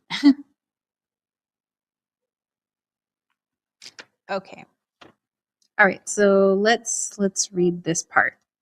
Um, because when you think of your heel, most people don't walk on their tippy toes. We walk heel toe, moving forward, or running heel toe. Unless you're sprinting, then you are running on your toes. But anyway, that aside, we're walking heel toe, heel toe. So it's a movement forward. Also, you can think of like our heels being used when we're being stubborn. Like you think of a mule or a donkey, it's like puts in its heels. It's like trying to stop something. So, the heel is either for I absolutely don't want to do something and I'm moving forward. Like it's for either or, which is interesting. Um, Lilith says, I own two big cats. um, I screwed. Wouldn't like to know. Shapeshifter says, wait, the wait for the IRS to knock. And Costaline says, do you have a license for those cats? I'm gonna have to see your cat license. Okay. So when my feet hurt, I must slow down my pace. Is it out of boredom or discouragement? All over all my responsibilities and everything I have to do that seems impossible to get done? Or on the contrary, am I rushing at 200 miles an hour and my body is telling me to slow down before I have an accident? I am carrying heavy responsibilities and I find it hard to follow the normal flow of things. So I want to rush and expedite things, but rely on others instead of counting on my own inner resources. No, that part's not really you, but okay. So that's interesting. So it appears that the feet, which was symbolized moving forward, but also like digging our heels in, like putting on the brakes. If our feet, which are connected to the earth, and the earth is representative of female energy, hence why the mother came up, then it's the female, the mom, as you were growing up, that showed you like when to move forward and when to stop. And so if mom wasn't really good at her own boundaries and she didn't know when to stop, either she didn't know when to stop when it came to responsibility, she didn't know when to stop when it came to invading other people's personal bubble and boundaries. Maybe she didn't know when to stop hurting her own self, maybe mentally, emotionally, physically. Then it might be showing up in you. And so your feet hurting is kind of like maybe I don't know when to stop, or maybe sometimes I stop for so long, then I feel bad because I feel like I'm not moving forward. Like I got to keep moving forward. And so it's this feeling of flux. Like when is it okay to just rest and relax? And when am I doing too much? And when am I doing too little? Like I'm unsure. So hence now my heels are aching because I don't know when I'm supposed to like go, and I don't know when I'm supposed to stop. Because the one who was meant to teach me that didn't teach me that. So I'm in the middle of trying to learn that, and I'm trying to understand that for myself. And that makes sense for, some of the things that you've been doing. And I know that you've been really busy, getting ready for people coming to your house, and people have already come to your house, and you've been fixing things up. Like you've been a busy bee. and why we haven't been able to chat for a while, because you've been busy. I've been super busy. And I know that that's natural for summertime, but that could be bringing up some old stuff in relation to mom, and understanding like, when can I like go, and when am I going too much, and when am I stopping too much, and like where can I find that perfect balance? And I think that that's what your heels are trying to tell you. So I would say, while you ponder that, and have a little sit with it, do a little journaling, see what I've said, like what that means to you, and what's coming up for you in terms of mom, in terms of your boundaries, in terms of when you should go and when you should rest. Give yourself a nice foot soak. I find that when you soak your feet in oatmeal and roses, that is such a nice nourishing foot soak. So you could either soak in the bath with, I would say, like if you're doing a full bath, um, do a few cups of oatmeal, and maybe like you could do some rose petals if you want, make it all bougie. But if you don't have time for a whole bath, or you don't actually have a bath in your house, then I would say get a foot bath. So a bucket will do. I mean, it doesn't have to be fancy. You could make it fancy, but you don't have to. So warm water, Epsom salt if you have it. I would say 1 cup of oatmeal, and maybe like a handful of rose petals. They could be fresh or dried, and put that in the foot bath and just let your feet soak for like 20 to 30 minutes. Also, it gives you time to just chill. And it's also really good for your heels. It's good for the aches and pains. You know, the Epsom salt, which has magnesium in it, will really help to penetrate the muscles and the muscles of the foot. So it helps to alleviate some of the aching. Roses are really good for muscle aches, but also really good for bone. And even though you're not ingesting it and it's only going subdermal, it's really good for that. But oatmeal, good for anti-inflammatory and any skin ailments or anything that's really going on with your feet. So it just really gives it a soft, nourishing. And then after your foot soak, after you feel super bougie, dry off your feet. Just, I mean, don't like super scrub them, but just blot dry your feet and then put some lotion on. Maybe put your coziest socks on. I know it might be kind of warm out there. So, I mean, maybe just leave the windows open. Put some cozy socks so that way you lock in the moisture in your feet, and you can have nice moisturized footies in the morning. So just my little footsie recipe. Lilith is like, wouldn't you like to know? Costalani says, dang, I just learned you must microchip your dog in the UK as well, and cats older than 20 weeks in England, non-negotiable. Wow. Why are they bringing the animals into their psychoness? Ugh. Shapeshifter says, do you feel like a peasant yet? Costalini's like, yes, that's so dystopian. Lilith is like, thank you. You're very welcome, my friend. Mwah! And Shapeshifter says, Costalini, I live in a third world country and it isn't this bad. You know, I have, here's my feelings, because I have family that lives in the Philippines, which is considered a third world country. And I have found, even though I haven't been there myself, just from what I heard through family and friends and things like that, that in a third world country where it's considered bad because it's not the first world country, like we gave it a number, like you want to be number 1, you don't want to be number 3, you don't want to come in third place.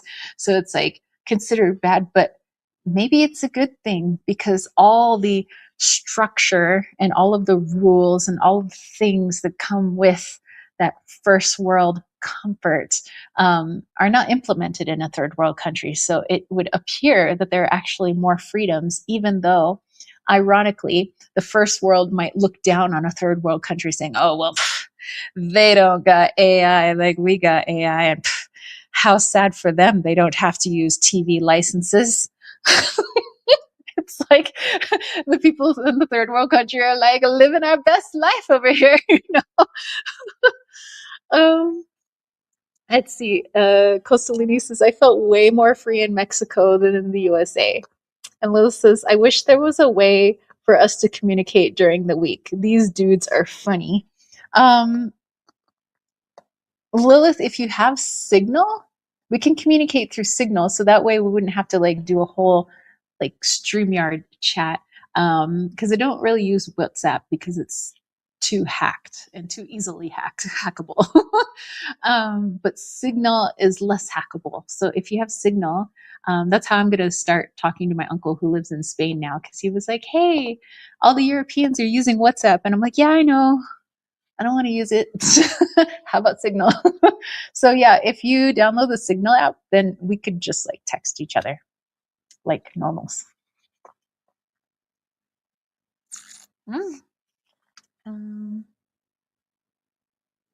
Shapeshifter says, yes, you were right about that, Tara. And Lilith's like, I could get Signal. Well, there we go. Dude, then we could text each other like every day. That would be awesome.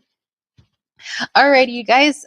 Would anybody else like to jump in with our Q&A, doing super chats, super stickers, or you could do Venmo, or if you see the QR code, you could do PayPal. It's your choice, like whatever you feel comfortable donating. And it could be any kind of question. It could be a dream interpretation, which those are my favorite. But also it could be about physical ailments, which that's also my cup of tea as well. It could be about tea, literally. Tea is also my cup of tea. It could be just like how to make butter, how to make a salve, how to make lotion. I'm gonna have so much fun when my parents come. It's gonna be my stepmom and my dad are coming on the 18th, and I think they're just here through Father's Day. But like I said, I'm gonna be baking carrot cake. I'm gonna make lemon meringue pie. I have I have these high goals for myself.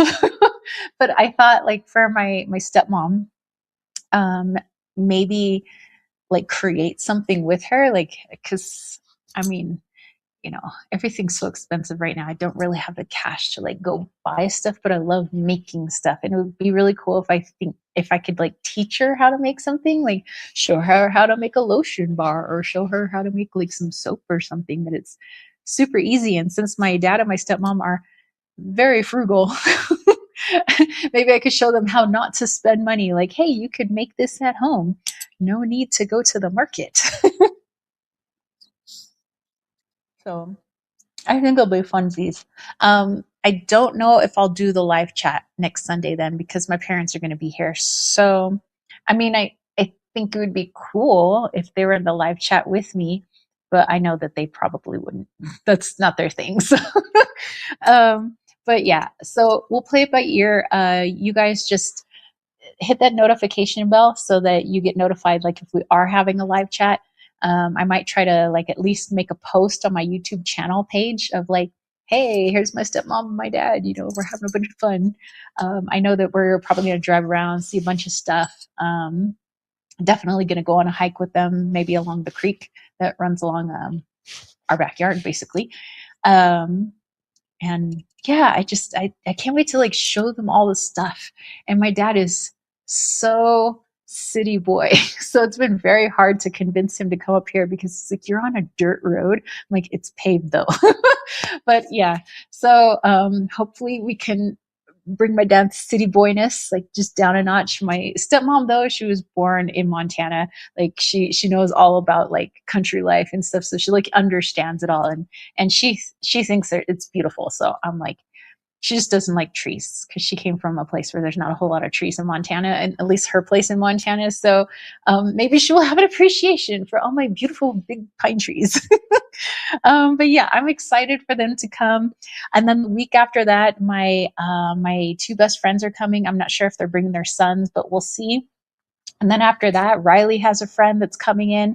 Oh, and one of my other friends, you guys know her, Venetian Venetian Rose. I'm like, what's her new screen name? Venetian Rose. She's going to be coming to Arizona from Utah. And before I went to her home state of Utah, but now she's going to be here, and she's going to be here at the same time. My two best friends are going to be here. So this is going to be so cool. It's just so many people in the next few weeks, and I'm super excited. I would love it if like we could get some live chats in, like either in between, like before they come or while they're here, like maybe do that. So very excited. Okay, so let me go back here. Costalini says, I have one more. Let me Venmo again. Okay, for sure. And Shapeshifter says, gonna have to look up what signal is. My dead grandpa is better at using technology than me sometimes. And Lilith says, the Chronicles of Costalini continues. Costalini says, I sent it. Just want to know what shows up in your book about magnolia trees. Ooh, okay. Heck yeah. Let's take a look. And Lilith says, not the dead grandpa. Riley says, she means the Signal app. um, and Shapeshifter says, yep, I found it. And Lilith says, I hope y'all have a blast. Hey, Venetian Rose says, speak of the devil, just came in. Nice. Hey. So yeah, I'm gonna see Heather. And Heather's going to get to meet Tony and Tamika. I'm so excited. All right, so Costellini, let's look up magnolia tree. Steel magnolias? All right, magnolia tree. Let's go to the back. Let's go to the back. Mag. Magnolia. Okay, there's a few pages for magnolia. 237. You got it.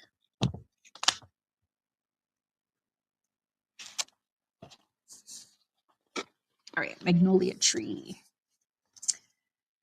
In Chinese, known as Herbal. Nice. Magnolia officinalis. Okay, a magnolia tree is a deciduous tree growing to 80 feet. That's a big tree. Has aromatic bark, large leaves, and fragrant, creamy white flowers.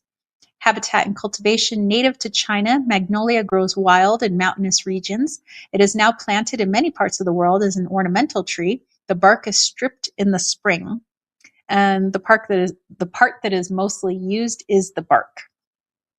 Constituents. Magnolia bark contains alkaloids, coumarins, flavonoids, and lignins. The lignin, hanakiol, found in the bark of several magnolia species, appears to have anti-tumor and anti-anxiety activity. Another lignum, magnolol, has antibacterial and anti-anxiety activity. Okay, medicinal actions and uses. Magnolia bark is aromatic, warming, and pungent. It relieves cramping pain and flatulence, good to know, and is taken for abdominal distension, indigestion, loss of appetite, vomiting, and diarrhea. It is now also used to treat anxiety, chronic stress, and lowered mood, and as a neuroprotective remedy that aids memory and mental function. Research. Research suggests that magnolia bark extract is antimicrobial and may have specific use as an oral antiseptic to control bacteria and relieve bad breath, known as halitosis. 2 Italian clinical studies found that magnolia extract helped relieve anxiety and support positive mood in menopausal women. A 2012 Korean study concluded that magnolia may be useful in treating Alzheimer's disease. There is a related species. The North American species, notably the M. grandiflora, are used in much the same way as magnolia, with traditional uses including for fever and rheumatism. The only caution is do not take during pregnancy, so I don't think you have to worry about that, Costellini. Okay, so magnolia, here you go. Here is the magnolia, distinguished by its beautiful creamy white flowers. There we go. Magnolia flower off that 80-foot tree. That's a big tree. But yeah, the flowers, I think some people use the flowers, but I guess it's the bark that's mostly used because it's the one with all the oils and good stuff in it. Lilith was like, not the devil. And Shapeshifter says, Venetian, yay! Venetian said, hello, loves. Costellini says, it looks pretty. It is. When I was little and that movie Steel Magnolias came out, I thought it was a movie about botany. I was like, is it about flowers? I remember watching it and I remember waiting for the flowers, but the flowers never came. And I was like, the flowers never came. This movie's deceptive, this title. I was like, Mama, where's the flowers? She goes, it's about women. Okay, women are not magnolias. My mom's like, it's like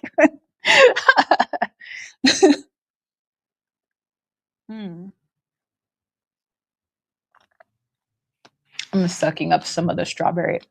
It's delicious.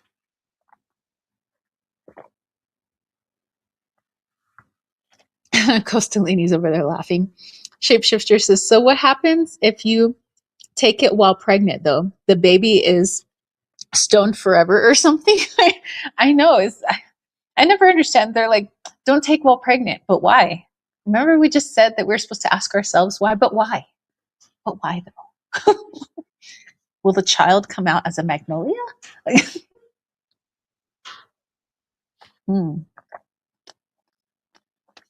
I'm just going to eat the strawberries out of this tea. Mm. Good stuff. I'm glad I put the whipped cream in there. That was good.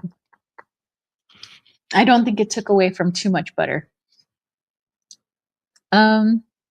Lilith says, walking tree. Costalini says, Seamus from Family Guy. Oh, dude. I haven't seen Family Guy in so long. I used to love that show. Okay. So anybody else, would you like to jump into our Q&A portion? I would be happy to interpret some dreams, look up some plants, dive into some herbs, dive into some teas, dive into elements. You tell me.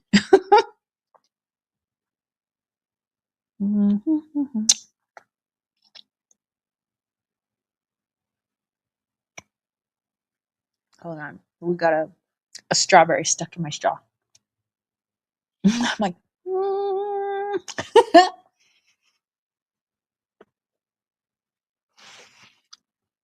Shapeshifter says, you're going to give birth to Groot. Groot. Oh my gosh. Groot is so cute. If you guys don't know what we're talking about, Guardians of the Galaxy. I thought those were both, was there more than two? Because I only watched two. But I thought they were both really good movies. I think the first one was better than the second, but still, Groot is so cute. Baby Groot.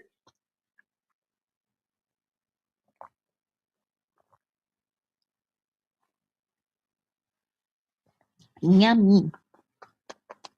Okay, well,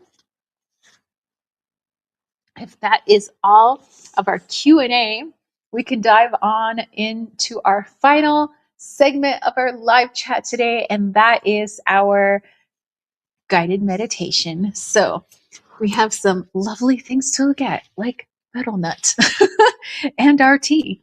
I'd bring the butter out, but it would just melt. So I cannot stare at the butter. Venetian Rose said, probably can make you lose the baby like lots of herbs. Mugwort's the same. I believe mother's wort is like that too. Rosemary is meant to be used in moderation during pregnancy. Yeah, I mean, for the most part with herbs, some people have the misconception just because they're like a plant that somehow they're weak in their medicinal properties. And although like compared to pharmaceuticals, like pharmaceuticals are very potent synthetic versions of the plant, and obviously they affect the body more deeply or even cause more side effects than like the herb part. Their herb family members may, but herbs themselves are not to be taken lightly. Like they do have medicines in them. They do contain certain volatile oils. Sometimes they contain, you know, certain minerals or vitamins or just certain aspects that might be too much during a pregnancy. Because there's a lot going on in a woman's body, obviously, when she's trying to develop life inside of her body. And so there is very much watching what she eats and what she drinks, knowing that it will have an effect, that it's not just a tea, it's not just food, it's not just like, ooh, pretty herbs, but yeah, they all do have an effect.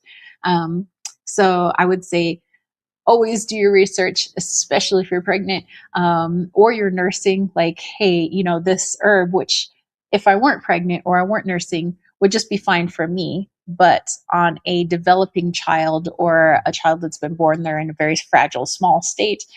How is this going to affect them? Because obviously the dosage for me is going to be different than the dosage or maybe no dosage for, you know, a child of that size. So good FYI. Thank you, Heather, for throwing that in.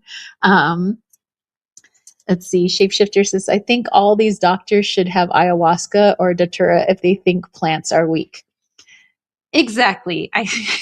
And wasn't Lilith just talking about at the beginning, or maybe it was close to Lady, somebody was asking if I'd done peyote.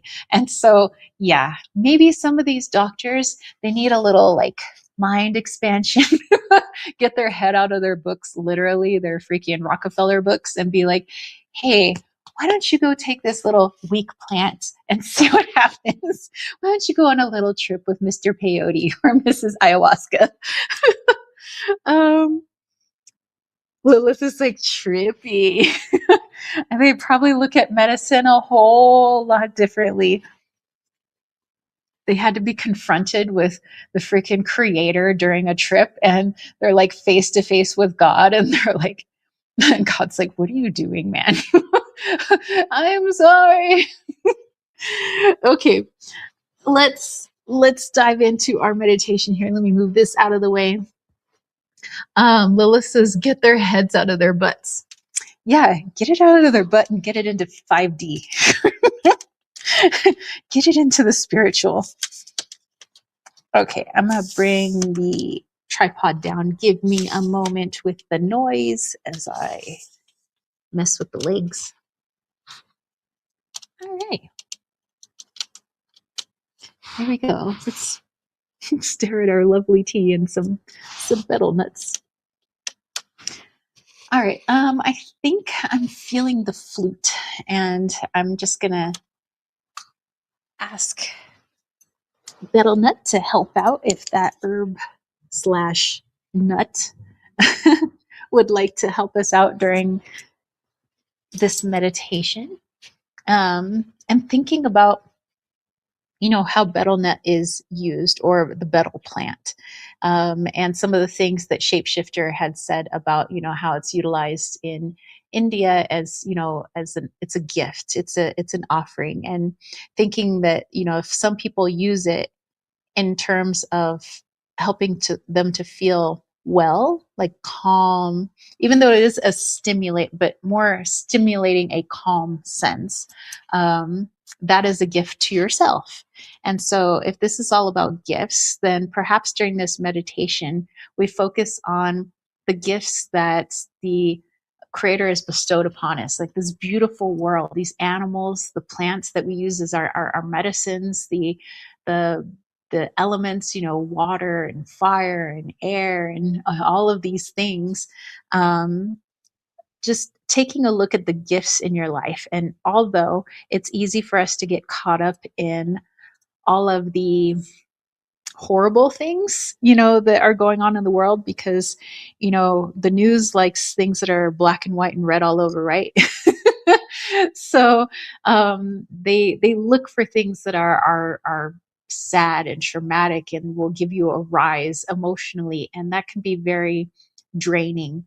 And that's that's not everything that goes on in the world. There's a lot of beauty too. There's a lot to be grateful for. There's a lot of gifts that we are surrounded by, and the fact that we have life is also a gift. The fact that you're here and that we're all friends, and being able to hang out with each other on Sundays, that is a gift. So let's ask BetelNet, and let's ask the creator to come hang out with us and help us to see more clearly all the gifts that surround us. Okay, so go ahead and find yourself a nice, comfortable space, a place you'll be undisturbed for the next several minutes. You could be lying in your bed, sitting in a chair, maybe sitting on the floor like me. Or maybe you're outdoors because it's fantastic outside and you are laying underneath your favorite tree. Maybe you're laying next to a betel tree, or the betel vine, I should say. And as you get yourself situated, just allowing the body just come into a nice, comfortable, relaxed state, bringing your awareness to the breath, feeling that rise and fall of your chest. Just feeling that breath, how good it feels to inhale and where you feel it in your body. Just how relieving it feels to exhale. Just let it go. Letting go of the tension, our worries, our frets, our to-do lists, worried about tomorrow, and just breathing into today, right now, no matter what time of day it is, just feeling either the fabric or the carpet or the grass that is beneath you. Breathing in and breathing out. Breathing in, peace and calm. Breathing out, relief, peace, serenity. Feeling more and more relaxed. Feeling the shoulders fall away from the ears. Feeling the hips begin to settle. Feeling the feet falling apart, away from one another. Feeling the hands become limp. Maybe you close your eyes at this time. And let us be shown all the gifts that surround us in our life, the gifts that are within, the gifts that are on the outside, the gift of people, the gift of friendship, the gift of the world, the gift of animal companionship, the gift of knowledge, the gift of love, connection. And let us find that through song today.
ahead and bring your awareness back into the body, feeling into those fingers and toes, maybe giving them a little wiggle. And when you are ready, giving yourself a nice big stretch. Yay! All right. Yay. Thank you, flute. All right. Thank you guys for hanging out with me today. I had so much fun. I had fun making the KitchenAid churn our butter for us, making us butter. And thank you for hanging out and making tea with me and sharing your knowledge and your jokes and your dreams and all of the wonderful things. And let's see. Let me go back here. Missed some good comments. Venusian Rose was showing the peaches, the little bum bums. Shapeshifters, especially Datura, it's completely wipes out your current reality and replaces with a new one. I bet Datura is powerful. And Lilith says, Creator would probably exile them. He's like, no. All right, Costalini, it was on his way out, so I hope you have a great rest of your Sunday. Shapeshifter says, nope, I think he lets them stay for comedic value. Lilith says, arrivederci. Shapeshifter says, Costalini, have a great day. Venetian Rose says, absolutely, 100. And Shapeshifter says, indeed. Lilith says, I'm bursting out laughing at the thought of the Texan authorities searching through Costalini's history search, looking up blue yonis. And Venetian Rose is going to have to rewatch. Thank you, Tara. Thank you, Heather, for popping in. Shapeshifter says, thank you, too. It's always fun to hang out with you all.